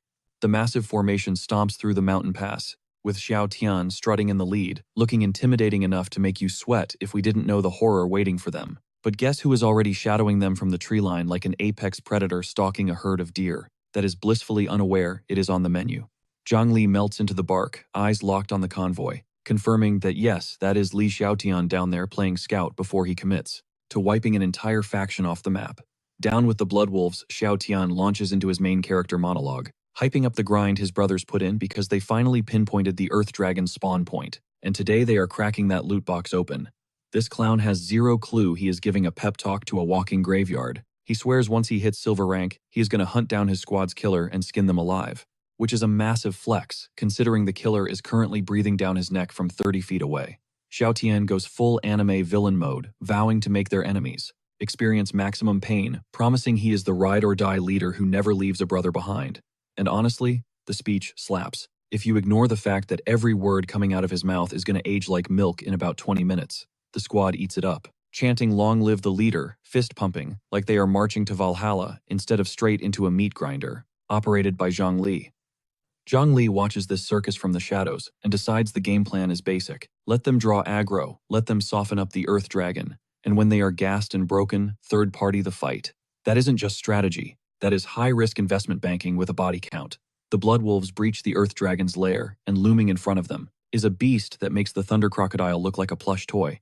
This thing is a kaiju obsidian scales, eyes glowing like hellfire, and Xiao Tian has the nerve to call it merely intimidating like that isn't the understatement of the millennium. Xiao Tian screams, "Charge!" and the whole Bloodwolf squad rushes the boss like a synchronized raid team. Because say what you want about these NPCs, their formation is clean. The Earth Dragon responds by drifting through their ranks, like a runaway train through a cardboard box, and suddenly that confidence from 5 seconds ago is deleted. One merc gets snagged by the dragon's tail, and the crunch he makes confirms the difficulty setting on this raid is set to Nightmare. The backline mages dump their entire mana bars, smashing fireballs into the dragon's face, while the tanks try to hold the line. And credit where it is due, this guild actually has mechanics. One of the rogue-class fighters dashes in low-blade glowing neon blue, looking for a crit spot on the flank. He spams a combo so fast his blade leaves light trails carving into the dragon's armor, with maximum effort. But after that flashy display, the hooded swordsman realizes he did 0 damage, and the panic in his eyes screams that this boss fight is completely rigged. The dragon whips its tail, catching a dude square in the chest and yeeting a grown man across the cave floor like a ragdoll. Now the Earth Dragon is actually triggered dark energy charging up around it like a nuke that nobody in this zip code wants to be near. It slams a claw down, and a swordsman barely hits the parry button in time, his whole frame shuddering from an impact that should have turned him into red mist. That is when Xiao Tian steps up, deploying the Greystone shield and face-tanking the follow-up hit with pure brute force. Okay, respect. He pulls the squad behind his hexagonal barrier and orders them to take cover, while he soaks up damage like a sponge. And I gotta admit, the man is hard carrying his team right now. Xiao Tian yells that he is going offensive and tells the squad to wait for his signal, because apparently being the main tank wasn't enough. This absolute unit wants to be the DPS too. He pops giant charge, his muscles blowing up to double size, as he launches himself like a missile spear tip locked onto the dragon's face. The weapon connects with the Earth Dragon's jaw, and the collision sends shockwaves blasting through the cavern, because this dude just shoulder-checked a mythical beast, like it owed him rent money. The whole cave trembles, as Xiao Tian drives the dragon backward through solid stone, and the power scale here is actually insane for a guy who is about to lose everything. His minions are hyping him up from the back, screaming about how their leader is built different for soloing this monster. And they aren't wrong, but celebrating this early is a rookie mistake. Xiao Tian roars at his squad to quit spectating, and target the dragon's eyes because even mid-boss fight this guy cannot stop micromanaging. The dragon's crimson eye consumes the screen, and it isn't scared, it is absolutely livid. The Bloodwolves are about to find out exactly what happens when you trigger a raid boss's berserk mode. Massive magic circles detonate, as mages and monster trade heavy artillery, purple mana, colliding with dragonfire in midair, creating a light show bright enough to blind a stadium. The beast lands a clean, brutal hit on Yao Chen, sending him skidding back, armor fracturing under the strain, because this lizard is done playing games. Xiao Xin gets ragdolled into the cavern wall, and for the first time the damage looks real, his knuckles' white grip slipping on his weapon. He screams at his squad to keep the DPS up because one slip-up means a total party wipe. You can hear the genuine panic in his voice. Suddenly, the cave ceiling glows, apocalyptic orange, as fire begins raining down. That is definitely not friendly fire. Confusion erupts who cast Rain of Fire before reality hits. Enemy raid, Zhang Li drops from the ceiling, cloaked in flames like a human airstrike, casually noting the Bloodwolves have decent training. But it is a shame, because today is cancellation day for every single one of them. And there he stands, our main man, Zhang Li, silver hair backlit by the inferno, looking absolutely like the hidden boss. that nobody put in the strategy guide. He announces a zero survival policy and dives into the pit staff crackling with energy. Because this absolute savage timed his gank for when the squad was already at 1 HP. The disrespect is off the charts. An ice lance tears through the air like a heat-seeking missile targeting the backline. A merc takes a potshot at Zhongli with an arrow, and it pings off his light armor technique like a pebble hitting a tank. He doesn't even blink. The remaining wolves scramble, screaming about the audacity of a sneak attack on their turf. But the tremor in their voices says they know they are cooked. Xiaoxin makes the tactical play, ordering Yao Chen to tank the dragon while they zerg the kid. The deputy rushes Zhongli with everything he has got. Sang Zhao goes full aggro, blade carving up the air, but Zhongli parries every strike, like he is swatting mosquitoes at a barbecue. Then he closes the distance and lands a hit so clean, Sang Zhao's body literally ripples from the impact. Size difference is irrelevant when the mage hits like a freight train. Sang Zhao is absolutely triggered now, red aura exploding around him, screaming that he is going all in after being embarrassed in front of his crew. He plants his feet and launches killing intent, radiating off him like heat waves. Sang Zhao brings the hammer down, screaming die, and for a split second, it looks like a confirmed hit. The strike connects, illuminating the cave, but Zhongli just face tanks it with his barriers. Without moving an inch, Xiaoxin spots an opening and charges in, grinning like a maniac. Thinking he caught the kid slipping and taunting his skills, he orders the squad to swarm Zhongli, because the numbers game is the only card these losers have left. But the wolves trying to pinch him are losing their minds because the casting speed and raw DPS coming off this kid shouldn't be physically possible for a rookie mage. Zhongli stands in the eye of the storm, surrounded by broken mercs, and calmly tells them his identity doesn't matter. They just need to memorize one fact. He is the Grim Reaper. He drops this line while spraying ice projectiles in every compass direction, like a walking natural disaster. That line delivery, combined with the visuals' absolute cinema. Boom, an ice lance catches Yao Chen dead in the chest and the tank actually stumbles as his men scream, "Boss." Another shard slams into his gauntlet, and the look of shock on his face is priceless. Because his legendary armor just cracked from a spell a newbie shouldn't even know. Zhongli mocks him, calling out the so-called Greystone Knight title and his impenetrable defense. And the fact he knows the lore means this kid did his homework before showing up to delete them from the server. Xiaoxian finally connects the dots. This kid knows him, pierced his defense, and is the same mage who zeroed Xiaoyang and Chen Dong. The realization hits harder than the spells. Now it is personal. Xiaoxian declares that, since Zhongli served himself up on a silver platter, they are settling every debt right now. And now, right here, right now, check out the audacity on this guy. He actually sounds confident, which is kind of cute considering the scoreboard. Zhongli isn't backing down. He matches that energy perfectly, claims he was planning the exact same play, and instantly lights up a magic circle beneath his boots. The whole battlefield gets bathed in emerald light. Suddenly, the solid ground under the Blood Wolf's feet dissolves into murky swamp water, and they start sinking fast, scrambling to figure out what's going on, while Zhao Tian realizes too late he just walked right into the swamp technique. But Zhongli isn't done cooking.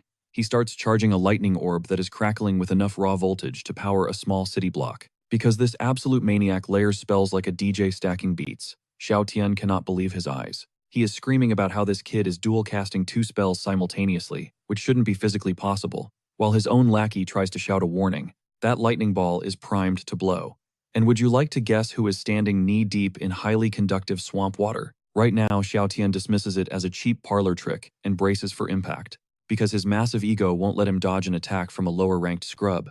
The lightning detonates point blank, and his shield technique shatters like glass in a microwave because the combo of the swamp water and the high-voltage current just multiplied the damage way past his defense ratings. Zhang Zai gets absolutely caught in the blast zone. His whole body locks up as electricity fries his armor, and the scream ripping out of his throat tells you the deputy is toast.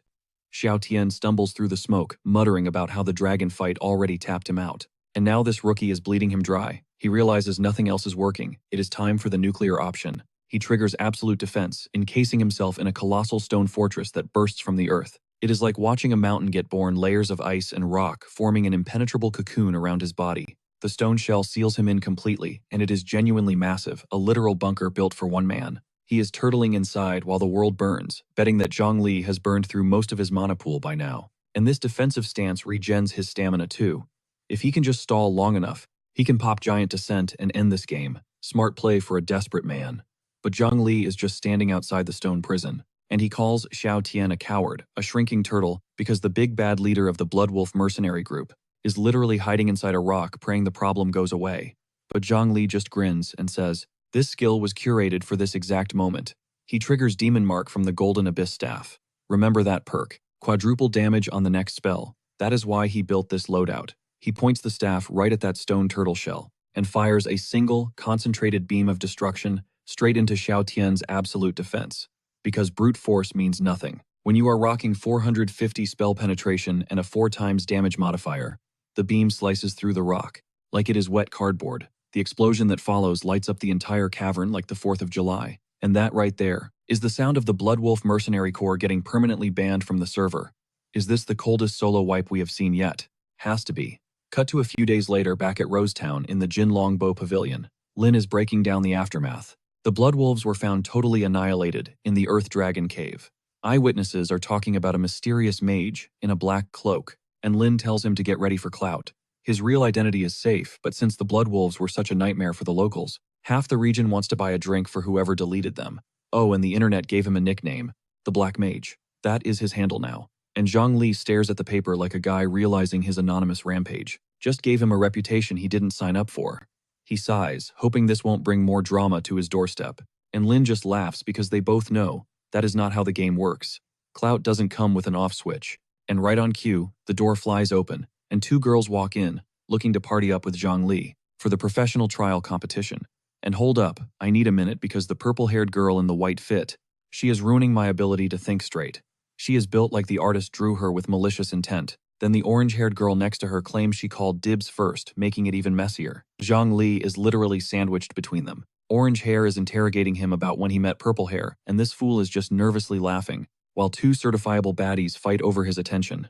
This absolute rookie has zero clue how to handle the situation, and honestly, neither would I. He tries to laugh it off and says, this trouble seems unavoidable.